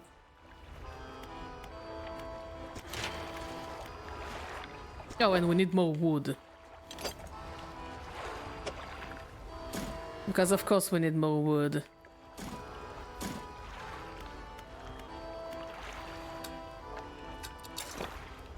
Okay, let's try our luck. finding the other one.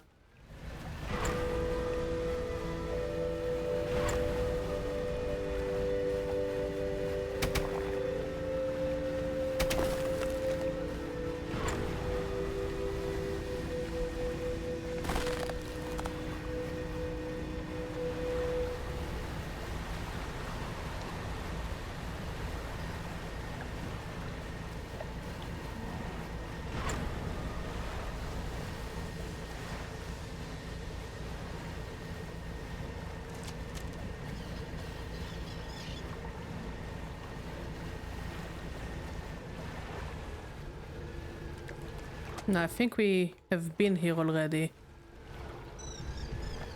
No, no, no, no, no, no, no, no, no, no, no, no, no, that was close.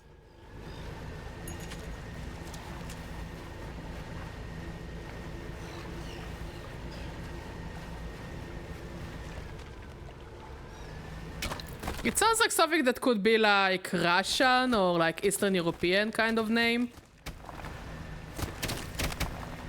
Yeah, fuck you, Ice.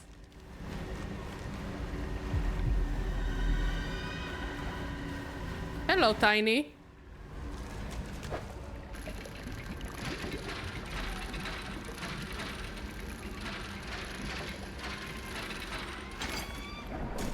You're small and cute.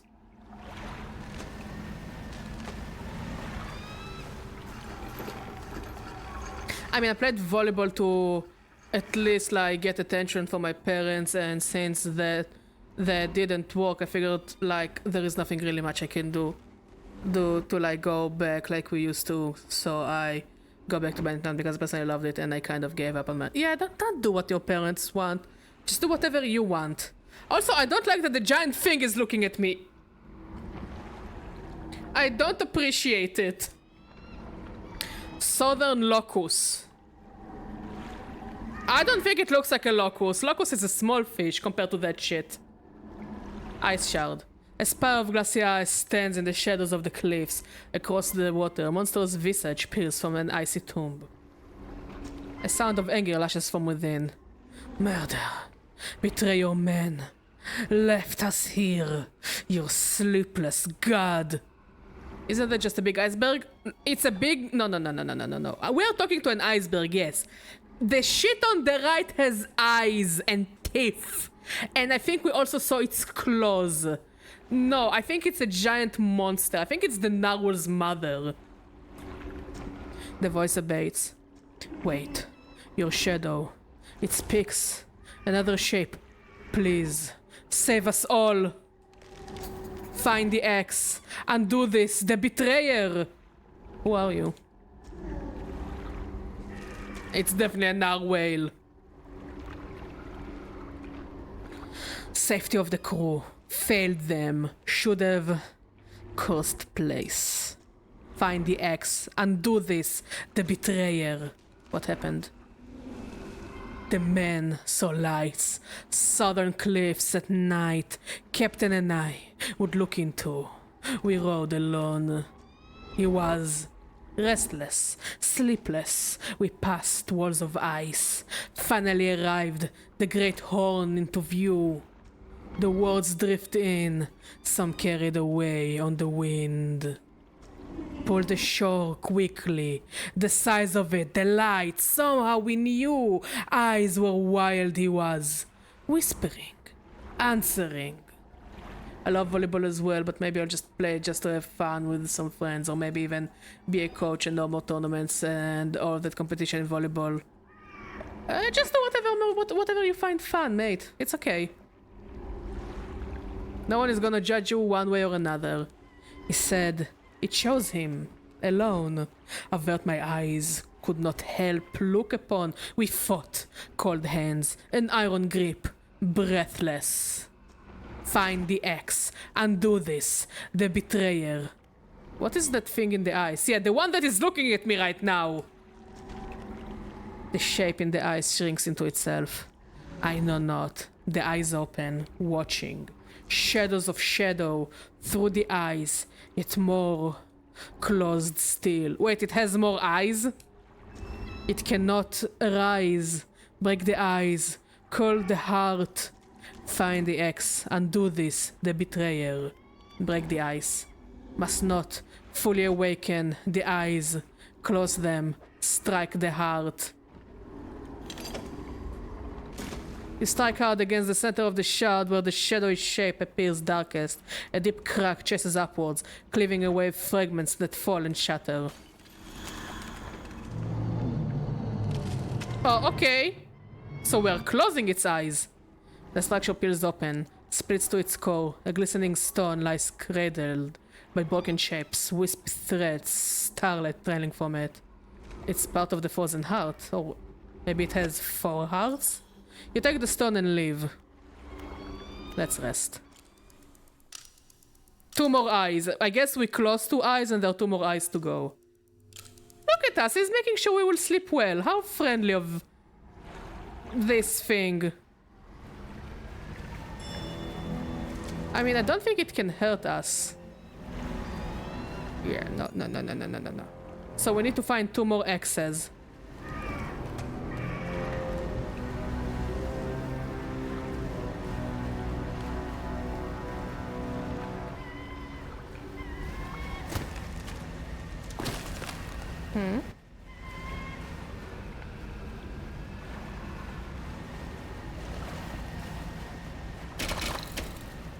So I guess it is safer to navigate around the ice thing and not from the middle. I guess it's all a hunch, by the way. I have no idea what the fuck I'm doing.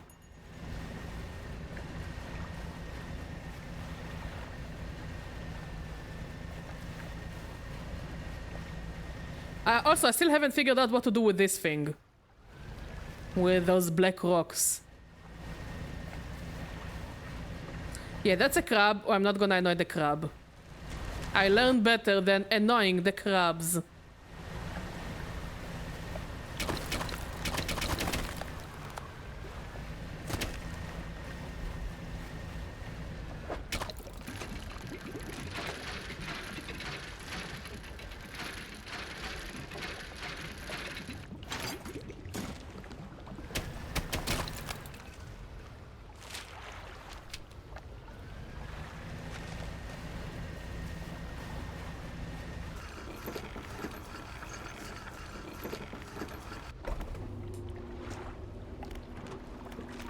Break the ice. The cold sun. Warmth long forgot. No more. Break me. You strike hard against the center of the shard where the shadowy shape appears darkest. A deep crack chases upwards, cleaving away fragments that fall and shatter. Is that the claw of a dinosaur? No, that's the claw of the thing with the ice. I think all of this creature goes from underneath the frozen ocean.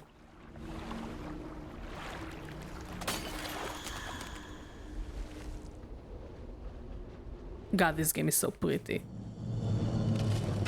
Okay, it closed another eye. And another one of another frozen heart. Okay, so I have a hunch that the other one should also be in the vicinity of the other camp.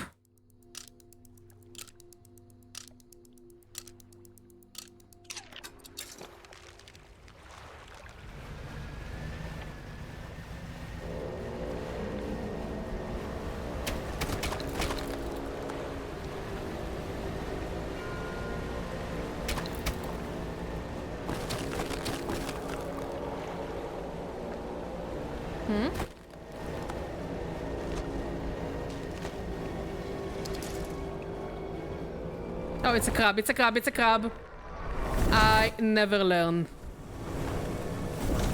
Okay, I think the final one would be in the East Terminus. Shut up, crab!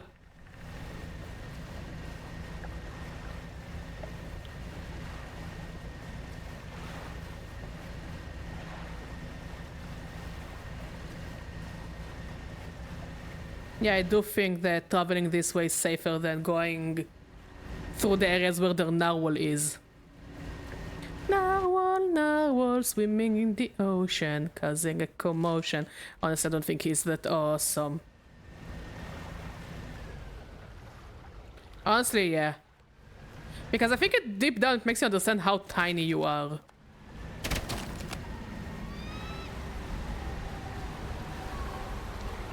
And just the thought of understanding how tiny you are is horrifying. Slowly. Slowly.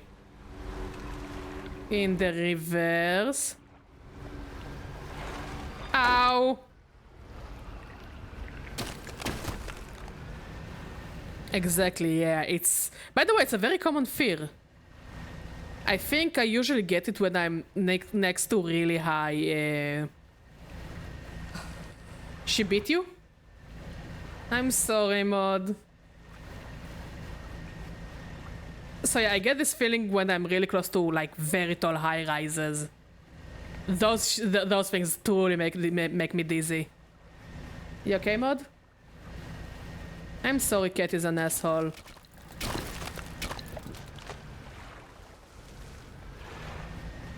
So I bet the final one is somewhere around here.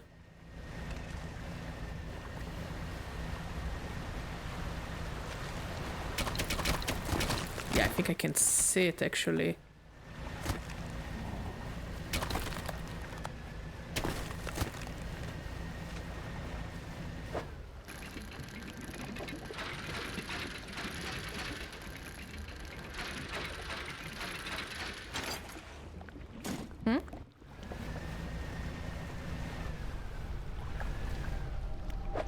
Oh, it's the okay.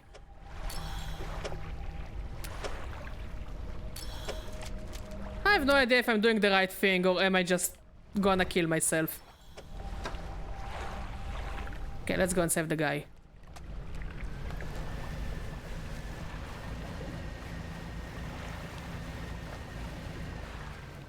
Oh, that sounds cool. What are you fundraising for?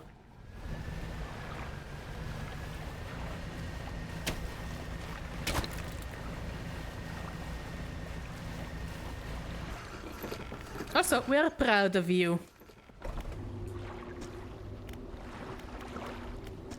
Silence it, you must shatter. It's like hug against the center of the shroud where the shadowy shape appears darkest. A deep crack chases upwards, cleaving away fragments that fall and shatter. Huh, what is this? Thomas, I don't know yet because I used to get a call of my old sponsor and they signed me up without telling me. Okay, oh wait. Its horn broke. And there is something in the water.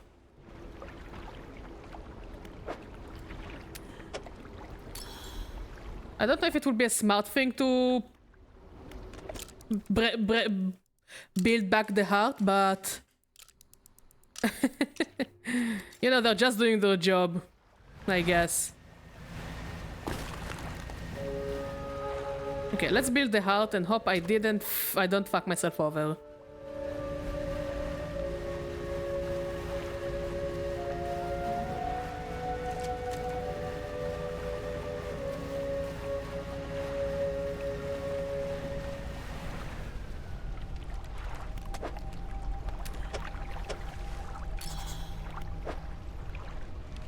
Oh. So fixing those things will give me different nets, like different equipment. Ice, coastal, oceanic, and shallow. This is actually very good. Okay, how do we get to the locust?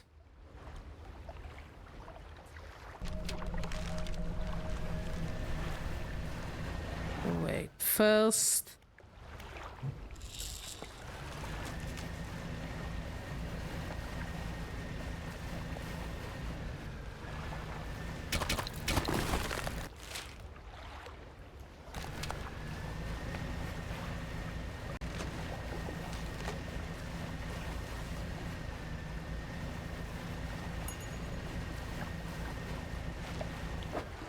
I mean, even though it's an endgame item, I think this net is worth it.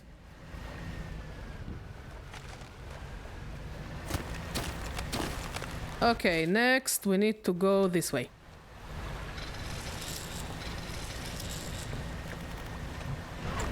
I'll ask them about the fundraiser event tomorrow because I am beat today and I just want to have some alone time. It's okay!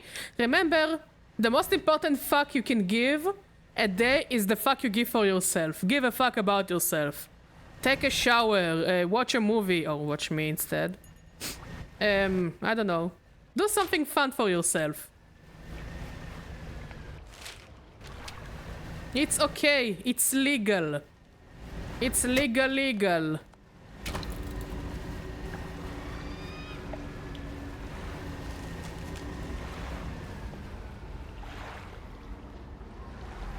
Yeah, give one fuck about yourself a day. Cause no one else will.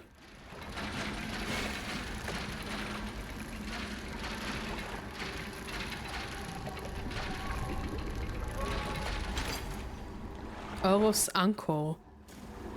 A fragment of a golden splintered horn. This discordant buzzing fills the surrounding air. It yearns for the deep.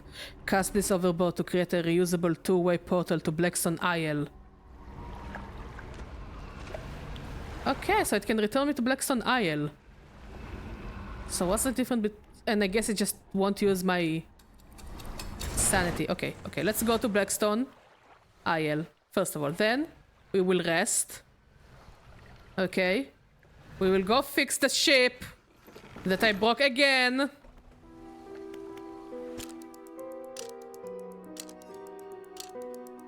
And then we will just go to the end game. Because I'm pretty sure there isn't much else to do in the DLC anymore. Which is okay, because we've done a lot. We have done plenty in this game.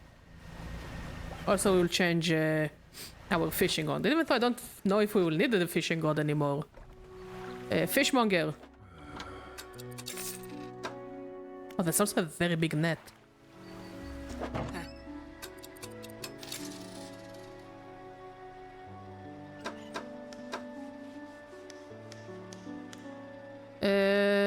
Storage.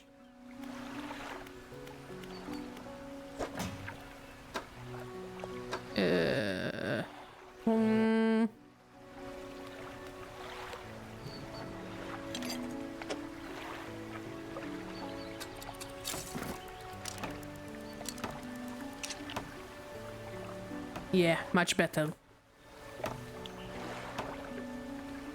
Okay, let's go for the end game. We have a decently upgraded ship with decent equipment. You know. I don't think it can give me any more interesting... Like, I don't think I'm gonna start hunting for the rest of the cursed equipment. Won't mention. Tell me more about that book of yours. Which book? This one here? With a wry grin, he pulls a dusty tome from the nearest shelf and glances at the cover. There's really not much to be said of histories of the Grey Isles. It's quite a chore. Don't play dumb. You know which book I mean. Play dumb? Your hypocrisy is wearing. I suppose we must go through this rigmarole yet again.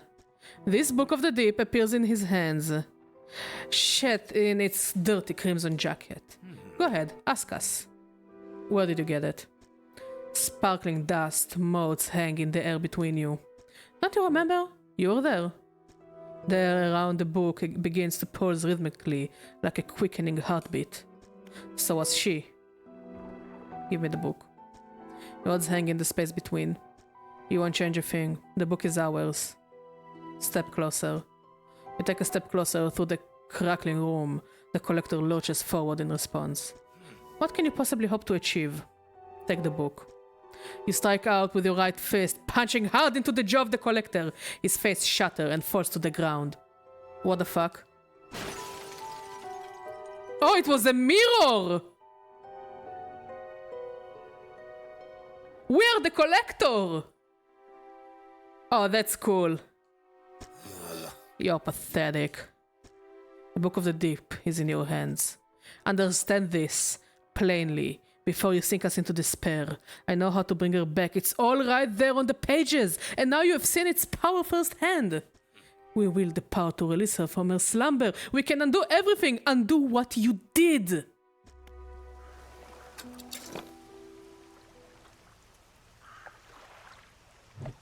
Okay, I think we need to destroy the book now.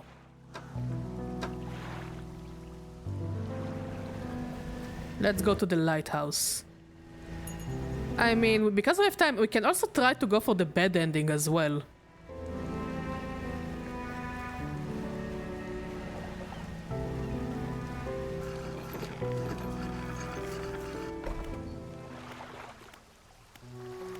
And do what? I thought we were just a fisherman with a lot of side quests. Here is the thing. It's kind of implied that the story is the story of the fisherman and our wife died. All the letters we collected are the letters of our dead wife. The collector is apparently a figment of our imagination. Thank you, Mod. I guess the collector is a figment of our imagination or just us going crazy with grief. And I think this whole game is basically just like every other Lovecraft book and story out there. It's about grief in a way. Or especially not dealing with things in a sound mind. Thank you, Mod. I appreciate it. Amnesia... yeah, Amnesia I guess also deals with it. So Dredge is actually apparently a game about grief. What is it? I have the book. You have had it this whole time, have you not? It doesn't matter. Make the most of this window of lucidity. Now is the time to act. Yes, this one is true. Do you still remember where it happened? In that gloomy darkness behind the bay. When you are ready, I'll point the way. I'm ready. Warning, you are entering the final phase of the game. Your progress will not be saved from this point onward. Do you wish to continue? Yes. One more time, your progress will not be saved from this point onwards. Are you sure you wish to continue? Yes. We must wait until night is thickest, until the ocean is as it was, all those years ago. Waiting for the right time. I will say, this is a unique way of showing grief and I like it. Look, most games will just show you the ghost of your wife. You know, in a way. But like, here you're just really in the grief. You're truly in the grief. Also, another thing I noticed that I like about this game, no matter where you look, you can always, like, especially if you're lost, you can always find the lighthouse. You know? Like really, you can always spot the lighthouse as in a way to reach a safer place. It's time, I'll point the way. Follow my light. Go and do what's right for her. Throw it back.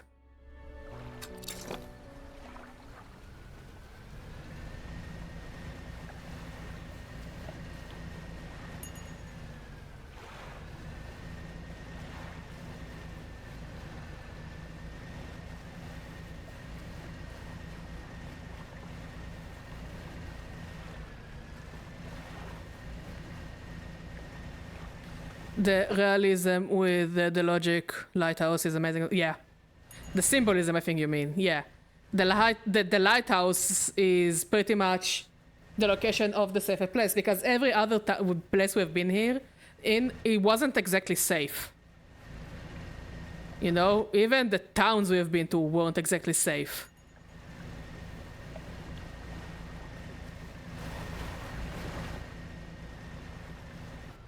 This is the place. Throw it back. The book struggles in your grasp. Its weight somehow shifting from side to side. Silver ribbons flail pathetically against your fingers. Throw it back. You hold it high above your head. A low groan rumbles from the book, echoed by another from the depths. Throw it back. You throw it into the foaming water.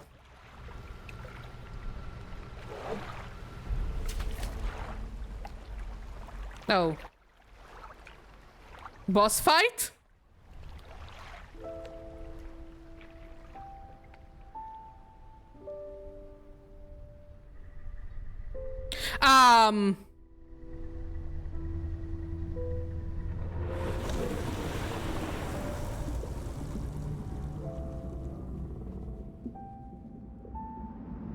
Nani the fuck?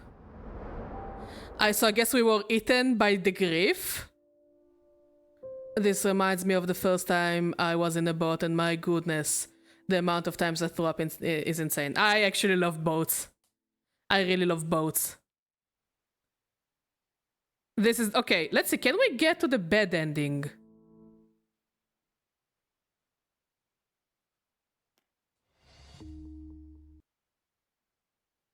I'm curious.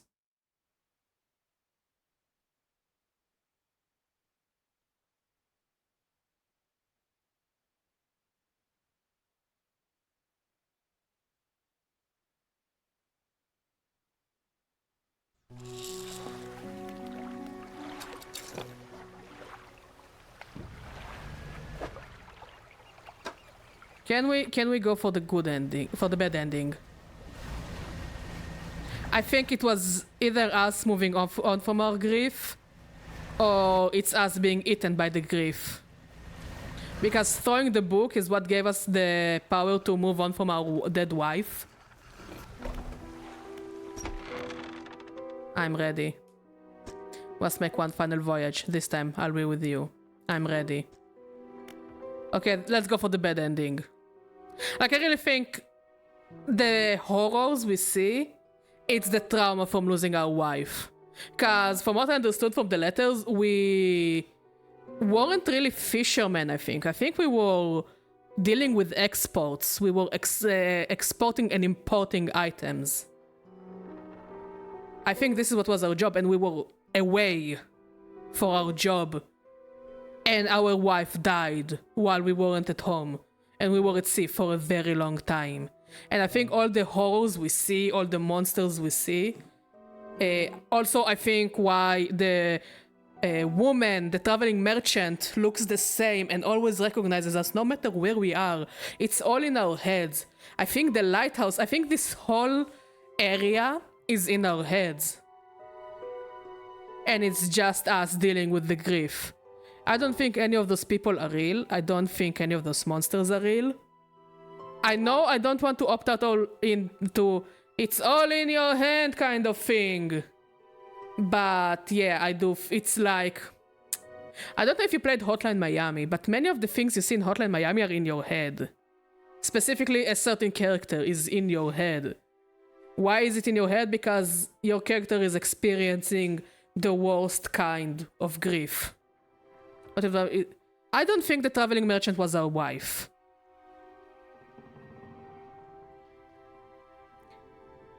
Yeah, it's imaginary fill-up characters. Maybe some of the characters he definitely knew. We know that he had a mother that hated a wife.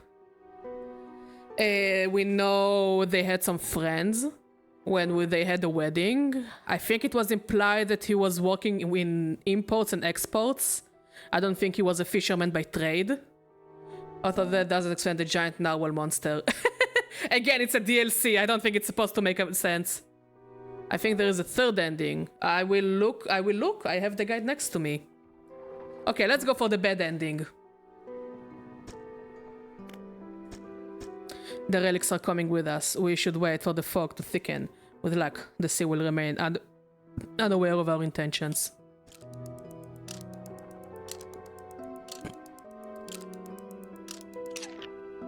Now, destination is the open expanse to the west of the Greater Moro. It's marked on the map.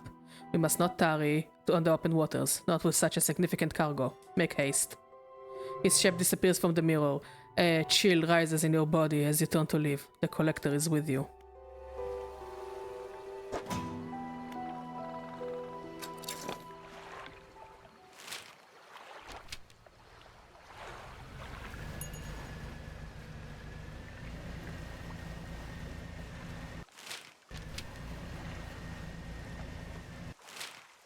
Oh, come on, it's not a pre-recorded stream. What do you mean?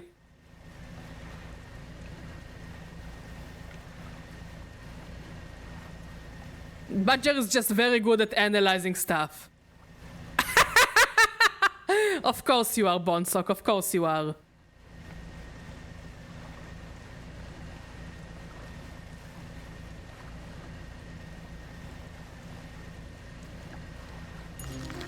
I got a new fish. This is the place. This is where she was taken from us, and where we can at last bring her back. Only here, and only because of what we have achieved. You open the book. Its pages are frosted with ice, and a chill mist rises around your fingers. You begin to read aloud. To release the lost one, frozen in time. Goodness, I'm going to Tel Aviv tomorrow. Ooh, for your date? You throw the pocket watch overboard. Okay, that was the gift from the mother. Okay. Crossing fingers. And tethered by the chains in the deep. You throw the necklace overboard. That was one of the gifts we gave her. Bind them to this world once more. You throw the ring overboard. That's the wedding ring. Open the door to the starry heavens. I plan to get demonians, then go back to Jerusalem for the date.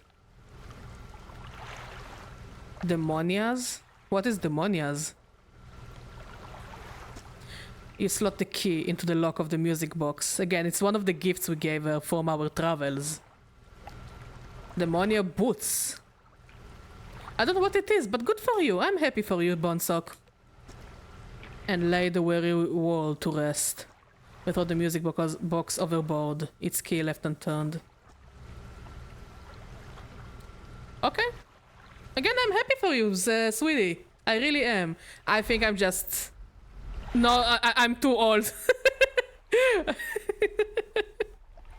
Okay, I think this is our dead wife, and she is red. I don't think she's supposed to glow red.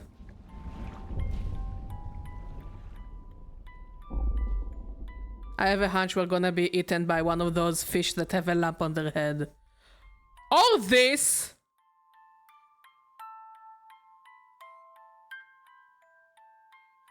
Is that Cthulhu? I think that's Cthulhu.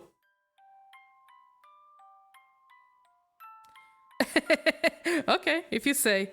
So I think in that, the first ending is us moving on from our wife's death and not letting grief defeat us.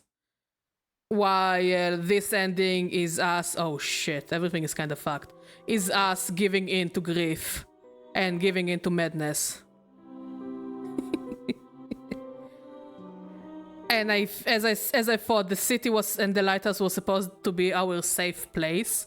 This way we could always see the lighthouse, and it could always bring us to safety. So by giving in to madness, we destroyed the city, and we destroyed like our safety for being reunited with our dead wife. Now a third ending. I don't know. I heard that it has two endings.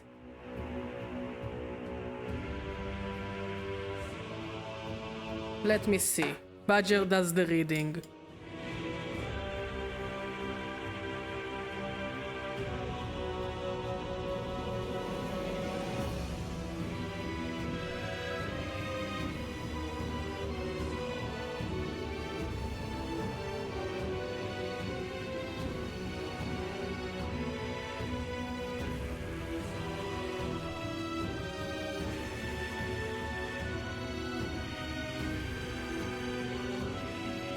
Let's see. Dredge endings.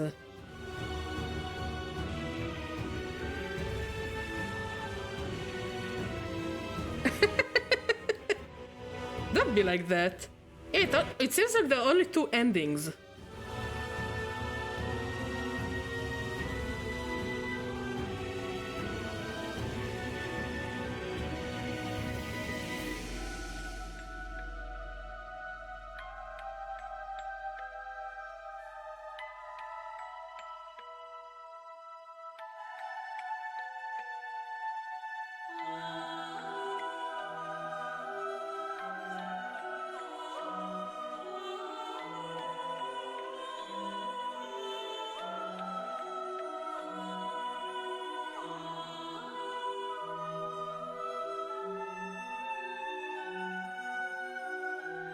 Yeah, it doesn't look like the definitely 12-year-old shrimp.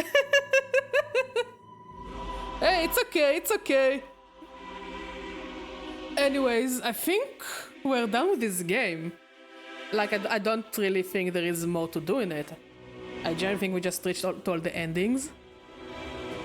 Both the good and the bad. Even though they look the same, it's kinda not the same. I got black liquid lipstick and black lip gloss, and they both look so good. Ooh. Oh yeah, I was totally like that. Look, I used to have purple hair when I was in high school. I used to paint my nails black. You know, I had like quite the phase when I was a teenager. I mean, I think those are the kind of boots that as soon as you wear them, you like sign a contract with Satan. In one you got devoured, in other everything else got devoured except for you. Yeah. I think it's mostly in the first one. We were finally willing to move away from grief, and while we were eaten by the fish, I think it's just us moving on from our wife, from our dead wife. Because not only grief, it's also guilt. We had to deal with the grief and guilt. While in the other ending, we gave in to the grief and the madness and the guilt, and we revived her. But at the same time, we kinda destroyed ourselves. Like, I genuinely think that this entire ocean, that is just a circle, by the way, everything, I wouldn't say it happened in our head, but maybe it was like a limbo for us. We were not quite dead, we were not quite alive, which, being in deep grief, you also feel like you're not quite alive and you're not quite dead. You're just kinda in between phases. So I guess this game just takes place in limbo. And I wouldn't say you either go to heaven or hell, but you're like, do you move on from the guilt you felt about your wife dying and you not being there for her? And feeling like you're the one who killed her because you put her in a position she didn't want to be in? Married to a man that is never at home, leaving her with a mother-in-law that hated her just because you loved her and she loved you? Or do you like not give up and you try to revive her, giving into your madness? You know, it's kind of like when you're on your deathbed and you start to weigh, you know, all the good things and bad things you have done in your life. You know, what do you regret? What do you not regret? So I guess we either choose to move on before our death, or do we choose to not do it and just fucking destroy everything by choosing to stay in that place of grief and guilt and hatred and madness? Like, look at the monster that ate us in the end. In the first ending, it's a fish. It's a big fish.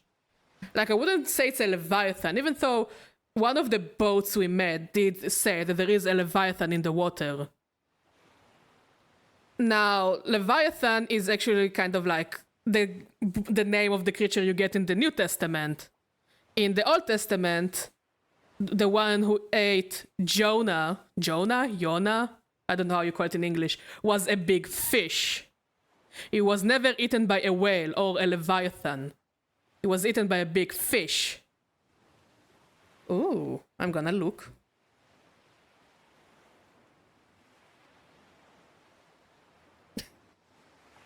I think you look very cute. Here, Badger gives compliments. I did this stream, so I'll get the compliments. In the end, I give other people compliments. What a cool, cool world. So, yeah, I think the Leviathan... Yeah, Jonah. He was eaten by a big fish, never eaten by a whale, like the New Testament claims it was.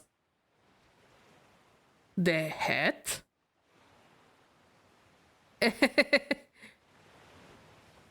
Johnny, my boy. Jonathan Joestar. The Bible really is JoJo's Bizarre Adventure. Jimmy boy. The New Testament doesn't say anything about Jonah, no? Here is the thing. Part of the New Testament is also how they recite the Old Testament, as far as I know. It's not like about Jesus. You also learn about Moses and Abraham. And one of the stories, as far as I know, and you can correct me if I'm wrong, is about Jonah being eaten by a Leviathan. Even though in the Jewish Bible, it was never eaten by a Leviathan. It was eaten by a big fish. But it doesn't matter, okay? It doesn't really matter. What I'm trying to say is, in the good ending, he ate, I think it says, by a big fish. Like, Leviathan is one of the three beasts of God, together with Behemoth and Ziz. Those are the animals, when the end of time comes, those will be the only kosher animals left for us to eat. Leviathan of the water, Ziz of the sky, and Behemoth of the ground.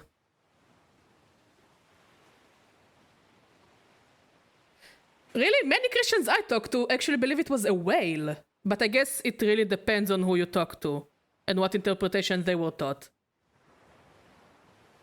I'm reminded that the closest literal translation of Jesus Christ's name approximately is to Oily Josh. No, next decade, this is JoJo's Bizarre Adventure. The only thing, I don't think Geppetto. Again, I think it's one of those things that it depends on the sect you were taught in. It's the interpretation you understand of the story. Like, ever since this war has started, I saw more and more Christians giving different interpretation to our fucking war. Thank you. And you see how the sects are so different, and what they understand is different, what they think is different. So, you know, I can't speak for all Christians because I'm not Christian, but I did claim I was Jesus Christ multiple times on stream, so do with this what you will. The only thing I remember is just a big fish. It says what ate him exactly, just a big fish. Again, I'm pretty to be completely fair, in many people's mind, whale is a big fish. I think maybe you're correct. Jesus Christ, translated from Hebrew, means hero the Rizzler. Rough translation. Again, I'm pretty sure it depends on the sect, because many I talk to actually claim it's a whale and not a fish. But again, none of us are a religious scholar, so I don't think this is the point I'm trying to make, whether Leviathan is a fish or a whale. I think what I'm trying to say is, in the good ending, just like Jonah was eaten by a big fish, Jesus probably non-binary. I don't know what Jesus is. Jesus... Look, from the Jesus game, I found out that Jesus is Russian, maybe. Probably. And Jesus good at dancing. And... you know... And what I know is like to hang out with hookers and sinners. Yeah, you came after me playing the Jesus game. The Jesus game is gonna be my legacy, as far as I care. I don't care. All the things I've done, I don't give a shit. The Jesus game is gonna be my legacy. Jesus was friends with the sinners and the hookers. No, because I'm nowhere near religious. Hey, same here. Just because I'm Jewish doesn't mean I'm religious. But we know the stories. So, what I'm trying to say is, Jonah was eaten by a big fish, a thing of nature. What we see as something that is both nurture and the right thing and balanced in a way. In the good ending, he was eaten by a fish, big fish. Maybe the same Leviathan that the man in the boat told us about. That he says, oh yeah, I'm not moving my boat anywhere because I don't want to deal with the Leviathan. So, I guess the big fish is the Leviathan we saw at the end. Just also slapped the shit out of people trying to actually step up and so, yeah, and nobody learned from him anything.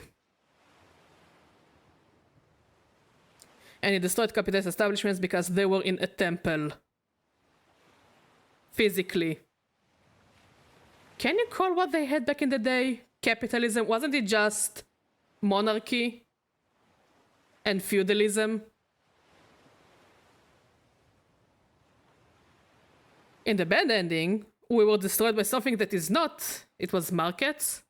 But again, it was part of feudalism. Also, here is an unpopular opinion. Back in the day, when things were really feudal and monarchy and horrible and terrible, the markets, by the way, were the only places where peasants could actually be free from monarchy rule and the monarchy watchful eye.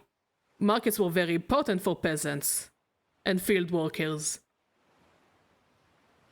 It was actually their way to break away from the need for kings and bosses and leaders and whatever. Specifically, years before the Industrial Revolution.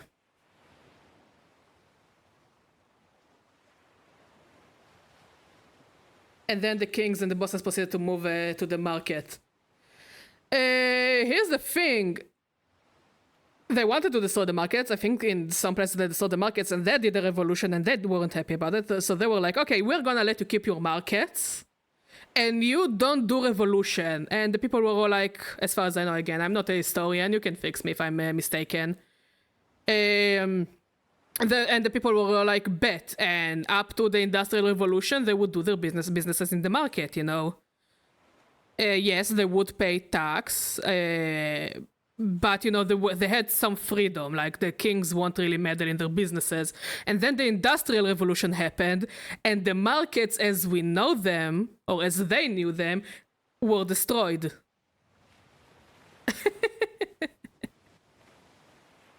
So, yeah, markets not necessarily bad, because it was the place for people to actually make money and live normally, not under watchful eyes of kings. Can we talk about marine biology again? I was trying to, and then you all go like into Jesus.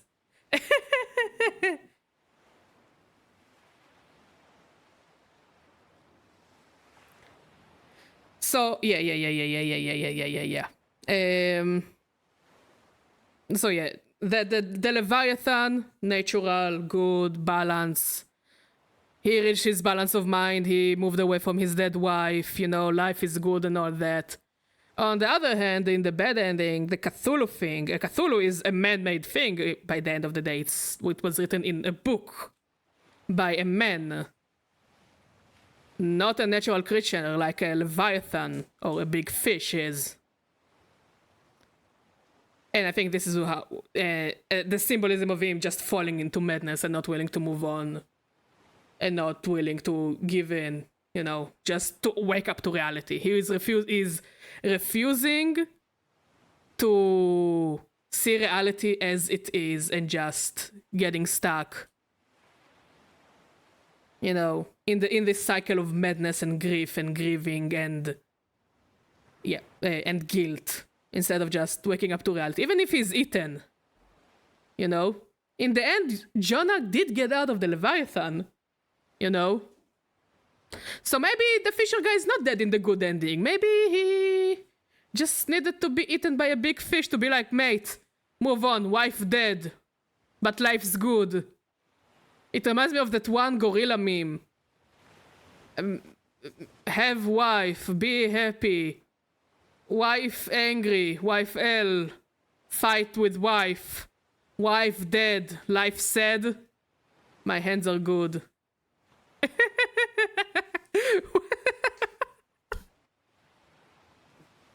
Yes, I'm listening, Bonsok. So warm your hands by shoving them up your ass. I think there is also the interpretation where getting eaten by the Leviathan is the fisherman's reward for dropping the book, in that it actually lets him reunite with his wife. I think it could be one interpretation. You know, like, it would be interesting to actually sit and try to understand the themes of this game. Like, we can go the full-ass religious route of him, like, take the Leviathan as the actual biblical Leviathan, you know, the beast of the waters of God. And him giving up on the book, he also in a way gives up on the cultists, because all the religion is kind of built around that book. All the religion in this game is built around those monstrous abominations and eldritch horrors in this world. Even though all of those things are part of his heart. So him giving up on the way of quote-unquote false gods and being eaten by a Leviathan is kind of a way of him being redeemed in the eyes of a god. Satanist here, I like learning about the fucked up stories and about the poop-related ones. Poop? Isn't there at least one reading where Behemoth, Leviathan, and this predate God arriving? Could have sworn there is, but not sure. I'm pretty sure there is one reading that says that indeed Behemoth, Leviathan, and these did indeed come before the biblical God. But there is another reading that says that God created the alligators and the lizards and the snakes, which pretty much claims that God created all the other creatures and the gods themselves. As in, he created the Egyptian gods, or the rest of the gods and the godlings, be them man, be them animal, which means he also created Behemoth, Leviathan, and these. Again, it really depends on the reading. I don't think there is one way to know all. And there is a reading that says that when the end of times comes and the rise of the dead comes as the biblical God says it will, the only kosher animals we will be able to eat would be Behemoth, Leviathan, and these, as no other animals will live. So, Badger, there is an extensive instruction in the Old Testament to tell the warriors to stop shitting near their lakes and tents and instead go far away to poop and bury their shit in the hole. It makes so much sense, mate. I don't know why somebody had to come up with this shit. I actually like the reading, the instruction that says that if you're afraid to go to war, don't go to war, as you will cause more harm than good. And I believe it should go to every aspect of life. If you're too scared of doing something, don't do it, but you will hurt others who will do it. Yeah, they still live by that over there. Yeah. I did Shirut Leumi. And more than I were in the army proper, and it's okay. Shirut Leumi is also good. We're not gonna shit on Shirut Leumi.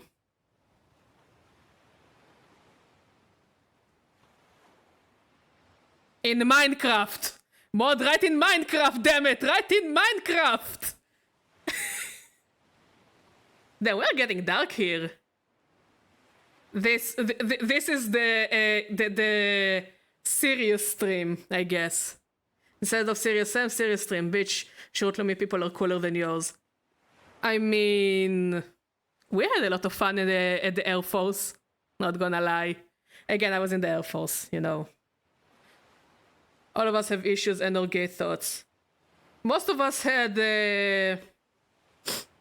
we broke a disc in our back. Like, almost all of us have fucked up backs. You know? But hey, we had fun. Don't admit to any war crimes on livestream. I'm not admitting to any war crimes. I did no war crimes. A lot of issues, a lot of gay. Hey, happens to the best of us.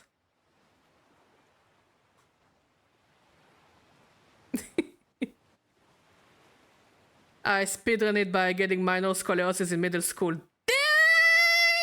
Rock on, brother! Nah, the amount of injuries I had in the army, some of the most ridiculous ones.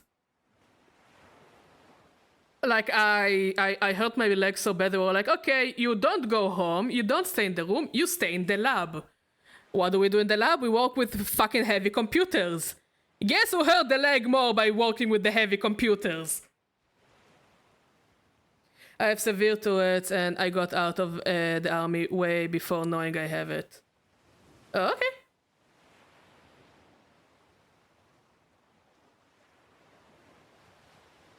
I don't know, I'll say it like that. The army is not for everyone, but I am glad I did it. It's all I have to say about this topic. Even though my leg is fucked and my back is fucked and everything is fucked. You know, as I grow older, I notice it more. I now cry yesterday in therapy so fucking hard because I talked about my one biggest trauma and could barely talk for hours. Hey, it's okay, it happens. I hope you're doing better though, and if you need someone to vent to, we're here. I'm unfortunately Russian. I shouldn't talk about the army because most of my words would be screaming. It's okay, bro. I'm also Russian and things suck. I'm Russian, I'm Israeli, I'm Jewish. All the things people hate. And the furry. And I think furry is probably the worst.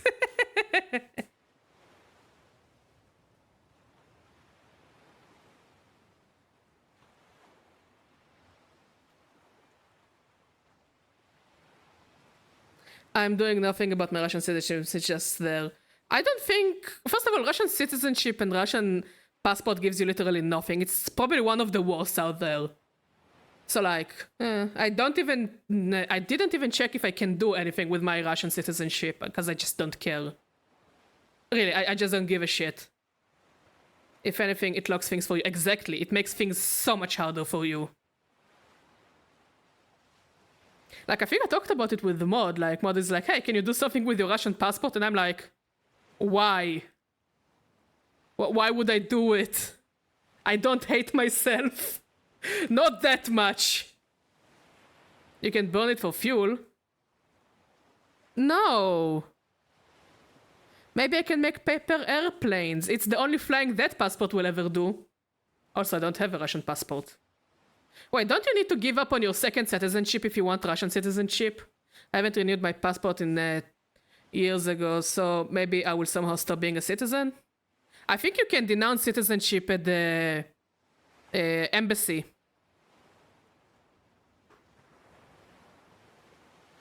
Like, you can go to the Russian embassy and you say, fuck you! And then you're not Russian anymore. The thing is that I don't think Russia would carry their way at this point. Oh, denouncing your Russian citizenship? Are you joking? You want to denounce your Israeli? That shit's impossible. I see it as a challenge. No, really, I see it as a fucking challenge. Do it! You can see it as a hobby. Just give them reason to denounce your citizenship. The chlamydia of nationality. Yes, exactly. Honestly, it's easier to get rid of other sex diseases than Russian citizenship.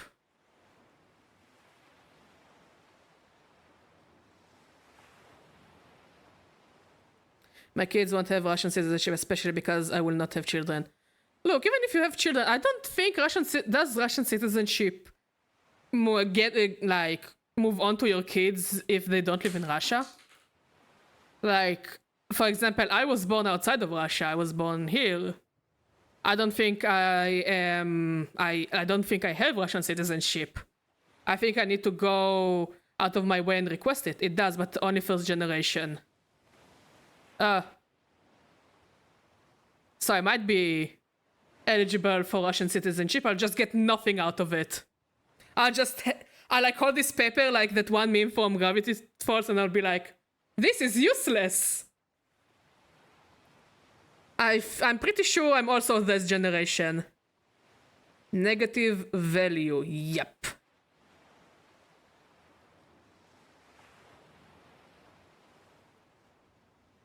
I mean, you can sell it to tankies.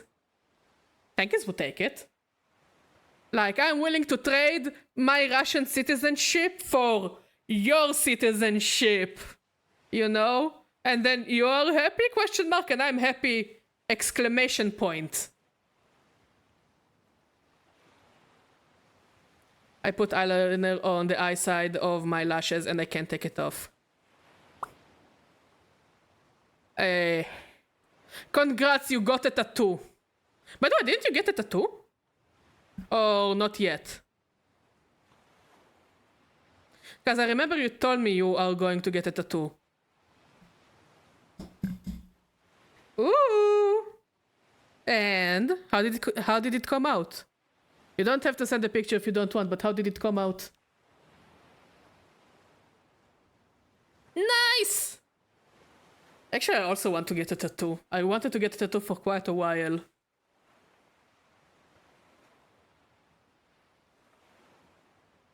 I'm just too lazy and scared. I'm scared of everything.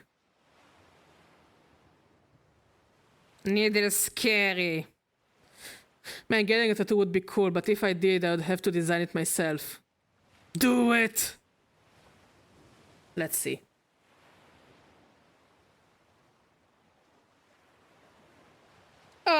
it's so cute.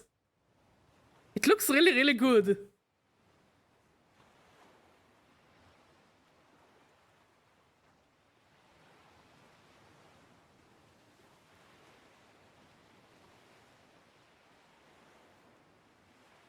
Yep, that's indeed a cat. I don't think we'll ever be able to do a tattoo of Chaos Cat. I actually discovered 2 kings while getting the tattoo. Luckily, it was my friend tattooing me. Good! Oh! Tell them they are very, very talented. Tell them the badger, the JPEG badger said good drawing, good tattoo. Yeah, I can see. Mod, wanna get matching tattoos? What kind of tattoo do you want?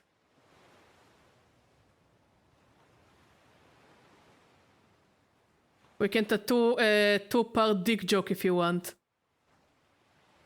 Oh, as if when we get old and cranky and old, we won't be telling each other dick jokes.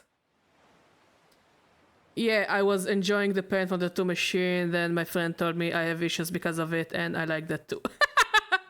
Again, here's the thing I learned, okay? Apparently, if you have lots of kinks and you go to therapy, you can actually, like, either weaken the kinks or completely remove them. Many people who are considered very kinky, or considering themselves very kinky, they stop being that kinky after they went to therapy and they started to deal with their issues. Not Sweetie Boss is like, kinks! Therapy, kinks, therapy, kinks, therapy, kinks, therapy. Honestly, I would love to get that tattoo. I like my kinks, I got more kinks after therapy. Wait, no, I think it's wrong. The math doesn't math. I mean, I guess minus and minus equals plus? I know, but Badger doesn't know math good. Badger sits with a calculator to calculate stuff.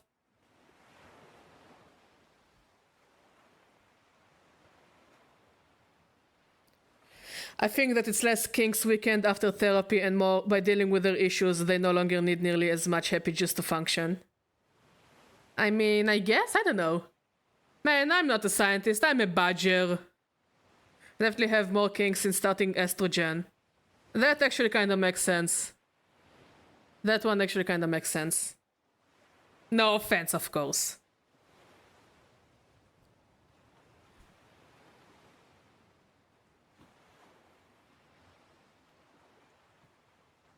Sense of touch age. Again, those things make sense.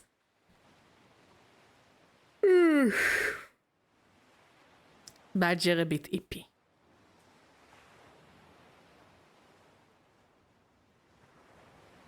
But hey, Bonesock, I think you're getting better, no? And if you're getting better, I'm happy for you, buddy. Yeah, if you're happy, we're happy. Oh god, I kinda wanna vomit. I think we will call it a stream, guys. I kinda wanna vomit. As I said, I'm still sick. We went to visit my mother last week. She didn't tell us she was sick.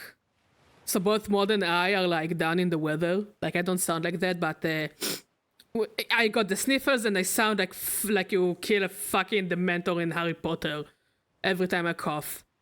And since last night I just wanna vomit. Like, today I felt like my throat is gonna burn with the vomit taste, you know?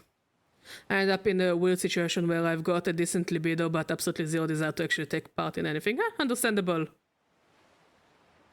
I'm genuinely getting so much better at my new relationship isn't getting in the way of it like the last one. Hey, sweetie, that's amazing! That's so great!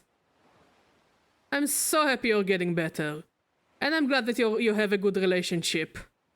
Yeah, you know, like Mom was like, look, I got so much extra goose wings after New Year's, so I'm gonna make goose wing soup and I'm gonna make plov. And I'm like, oh shit, I love this stuff. So Maud and I came and she's like, oh yeah, by the way, I'm on antibiotics and I'm very, very sick, she says after hugging and kissing me. And I was like, okay, one of us might get sick. I'm ace and arrow and yet still horny. Hey, it's okay. You can be arrow ace and still be horny. I'm asexual and sexually active, but I'm so fucking romantic. It's overwhelming. Ah. Are we opening a support group for people's sexualities? Because I don't mind. I can just keep talking and you two just therapy one another. I'm also poly in a mono relationship, which is fun but annoying. Like, does your partner want to open your relationship to poly, or do they want you to stay mono?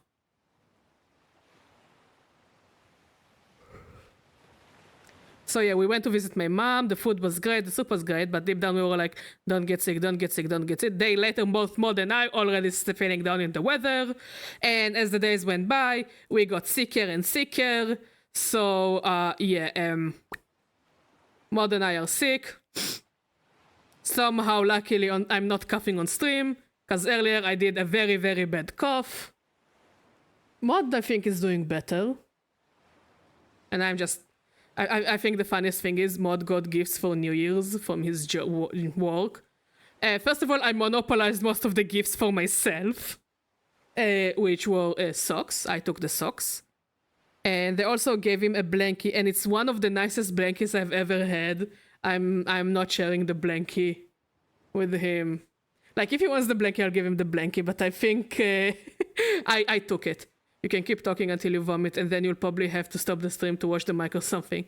Look, I'm always like that. Oh yeah, let's end the stream, I say as we keep talking for like 30 more minutes. It's complicated. They aren't big on the poly idea. Look, give them time.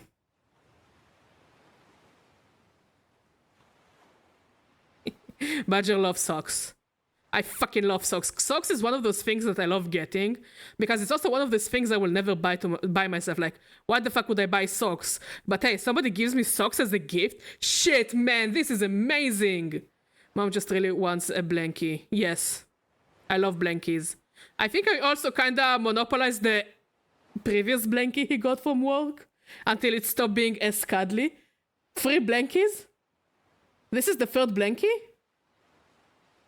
There is the gray blankie. What is the other blankie? I will not be giving them time. They agreed to an open relationship and I made them realize it makes them unhappy. Hey, it's okay. Look, the most important thing is communication. Hey, it's okay, it's okay, it's okay. The most important thing in a relationship is communication.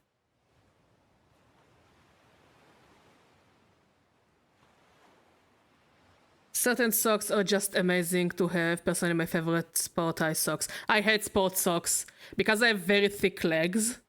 Like, I'm not a thin person, but even if I lose weight, I have very, very thick legs. So sport socks, fucking... I hate sport socks. They're so uncomfortable. They make my legs itchy. So bad. But he got like half socks, which I love. And he got long socks that are not sport socks, which I also love.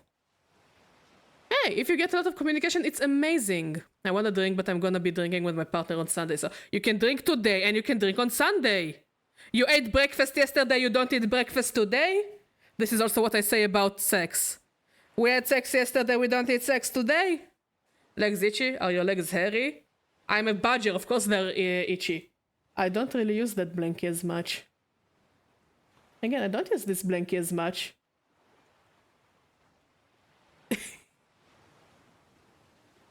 Badger, I don't want to get addicted to alcohol again, so don't drink! Maybe, again, you're a sports person, so of course you're used to it. But yeah, Badger's legs are hairy because I'm too lazy to shave them. And also I'm a Badger. Of course my legs are hairy. I think last time I shaved my legs was before the wedding. It's okay, it's okay. I'm not complaining. I'm not complaining about you complaining.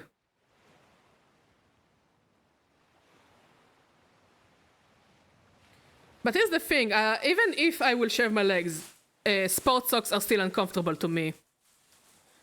Same, I'm a lesbian anyways, I like them a bit hairier for everyday use. Alcohol is scary for me, and when I do, I just find someone to hug the entire time I'm drunk. Shrimpy, you still need to practice on your drinking capacities, but again, it's the Russian way. Now, where I am at the phase that my cousins are discovering alcohol, so you know, I'm trying to be the supportive cousin, making sure they will drink the good alcohol, not the shit alcohol. Even though I know that the older one definitely drinks the shitty alcohol. Like, I wouldn't be surprised if she's drinking Tubi. And I will down this hill. Tubi is the worst thing that happened to humanity. Like, I swear, Tubi is like you take whatever leftover alcohol you have at the club, and then you just clean the club, okay, after a big party, and the water you get after cleaning the party, they add it to the Tubi, and then they sell it for you to drink. I'm so afraid my partner is also a Twitch enjoyer and will encounter me online because I talk about them and I never told them I use Twitch. Have a date on my stream! Have a date and watch my stream together! Come on, it's gonna be fun! And also it's more viewers for me. But you know, it's a potato-potato conversation. You're right, I don't drink a lot and maybe this is just a first time thing for me. I mean, you should try, and you need to learn. I think the issue is, especially with younger people, is that they don't know when to stop drinking. No, really. I genuinely think young people don't know when to stop drinking. Before I started drinking, my parents made sure I would drink at home a lot. Now I feel like, oh no, Badger, that sounds like child abuse. No, because when I went to party with my friends, I was kind of the responsible adult, even though I was drinking, because I knew exactly how much I can drink and how much I can take. You know? So, even though I was drinking, I could keep a watchful eye on my friends when they were drinking, and they were feeling unwell, and they were feeling sick. And again, I see the young ones I'm surrounded by, and they definitely don't know when to stop, and then they have hangovers, and they want to vomit, and they feel weak, and they feel groggy. And you know, it kind of fucks up your brain when you drink to that point. People need to practice and help their children practice to know how to drink at a safe environment. I'm trying to be positive about my current relationship, but I don't know, it's a situation, I don't know how to deal with it. Maybe that's selfish for me to bring it up. No, it's not selfish. People say that it removes innovation. Well, for me, it removes enough of my social innovation, to where I constantly just end up going, fuck it, going home, just living whatever place I got, pressured into drinking alcohol. Look, if you don't want to drink, don't drink. If people make you try to force you to drink, don't drink and leave. Never be pressured to drink, do drugs and smoke or whatever. Never be pressured, because those are the kind of those things. It's not like a joke. It's not like you're going to a restaurant and your friends make you eat some spicy food. Okay? All those things are gonna cloud your senses. They're gonna cloud your senses seriously. And just because alcohol is more acceptable than drugs doesn't make it better. I know when to stop by the simple fact that I'm one of those people that can taste ethanol and it tastes like stale sparkling water. Hey, understandable. Badger's parents just making sure that you can handle a lot of drinks when going out on the. Look, I started drinking with my family when I was like at least, I think, 13 or 14. They gave me the vodkas, they gave me the whiskeys, they gave me the cognacs, they gave me the wines. But I'm telling you now that I'm a 30-year-old person, a 30-year-old adult, I'm kind of thanking them for that. Because first of all, as an adult, I barely drink. Really, I drink less than my husband. I only sometimes maybe have a glass of wine with him. Sometimes I drink when we go and visit out our friends, or when we go to a bar, and even then I don't drink that much. I think after a second cocktail I'm out, right? More or less, after the second cocktail I'll probably start drinking virgin cocktails. Like, I know how much I can handle before I'm starting to lose it. So I don't drink much at home. I drink mostly with my family, or when we go to a restaurant, you know. And I don't think parents, I don't know, I think parents are either uncomfortable with teaching their kids how to drink, or they just hope that their kids will learn by themselves without getting any consequences, like horrible consequences. The way I brought it up with my partner this early on is I told them I'm polyamorous, but I am absolutely okay with monogamy. Hey, that's great. It can cause some pretty bad things there. Emphasis on telling them that I'm polyamorous. The last time it happened wasn't really anything bad. It was just champagne at my high school graduation party during 2 classes because my mouth was full of food when the waitress came to feel that I didn't want to just leave it out of politeness, but then I just went home the moment the party started. Understandable. I better drink as well. Yeah. Again, I genuinely think people need to start teaching their kids to drink young. Like, not go out and be like, oh yeah, my kid is 14 and is a drunkard. But definitely, yeah, honestly, yeah. But definitely they need to go like, my kid, I'm gonna make sure they will learn how to drink in a safe place. So when they go to party by themselves with their friends, they will know what to do. And they will be able to say no when they're pressured to do things they don't do.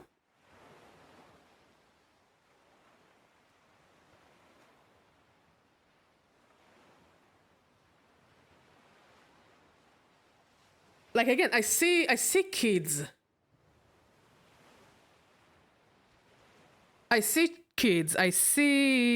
teenagers, either from family or, you know, kids of friends or, you know, friends of the kids. Or when I go out, I see. Like, you see them drinking, and of course the kids are gonna drink at 15 and 16. Some of them even will start at 13 and 14, you know? Of course they're gonna start drinking at a young age. This shit fucks up their brain completely. So, like, do the parents rather have them drink and fuck shit completely when they're out of the house with God knows whom? Or would you rather do it in their home and you can just send them to shower and send them to bed? You know? This actually only makes it awkward because I feel uncomfortable calling people hot. Huh. Completely different from me, that I call everyone hot. Bisexuality perks. I call it bi privilege. And if the kid tells you that they don't want to drink, that's good. That means they can already fight back pressure. Exactly. Hell, some kids even never try drinking. They just don't want to drink. And even when they grow to adults, they don't want to drink. Nobody has to drink. It's like a drug. It's just there to cloud your senses and maybe help you have some fun. Many people don't have fun when they drink, just like when they don't have fun when they do drugs. Even if the drugs are supposed to make them have fun. You know? By the way, it's educational content when we upload this to YouTube. This is all educational content. We talk about education. It's very, very educational stream. Also, when I talk about Monster Cock, it's for educational purposes only. I get drunk for a drink and a half. I have so much fun on Sunday. I think last time I drank was when we visited our mother. My mother, our mother. It may sound like I'm the sister of my husband. No. But like, yeah, I just don't drink much. I feel uncomfortable calling people hot because it's not something I can feel and it feels like a lie. Hey, look, if you are uncomfortable saying certain words, don't say them. Just say what you're comfortable. I want to have sex with cool people because there aren't any hot people. Hey, that's okay. Yeah, you are an ovipositor. Badger is just horny all the time. You know, what you gonna do about it? The irony for me is that my variety of brain seems to be incredibly resistant to most stimulants, even caffeine does zilch to me. Honestly, for a certain period in my life, yes, caffeine also did zilch to me. I think even now, in a way, caffeine doesn't really do much to me. Besides, if I drink a lot of it, I get headaches. So now I'm in the point of my life that I drink caffeine-free because a bit of caffeine gives me migraines. I just also happen to dislike most stimulants. Hey, that's cool. I go shower. First of all, check if you have water. It's been raining the whole day. I think you need to turn on the boiler. I'm sensitive to anything except edible weed. You turn on the boiler? Good, because yeah, it's... you Oh, okay, so I'll also go shower after you. Just do all those, guys, just do all the things you do responsibly. Eat responsibly, drink responsibly, smoke responsibly. You know, I am the kind of parent that, yeah, I kind of see some of you as my kids in a way. The kind of parent that will tell you, do things responsibly, know your limits. You know, people make mistakes, but you can always minimize the mistakes. Fuck responsibility and rasp fucks fuckonsibil. Whatever. Tomorrow we play Dave the Diver because we're still fishing. I still have a fishing hat on my head. And as long as the hat stays on, we're gonna bother fish. Because I can't bother anyone else. Anyways, I'll see you all tomorrow. Maybe we'll play Dave the Diver tomorrow. Maybe we'll do a one-off because, you know, it's Sunday. It's the final stream of the week. Anyways. Oh wait, no. Tomorrow is Saturday. Oh, okay. No, we'll play Dave the Diver tomorrow. Totally. Bye-bye.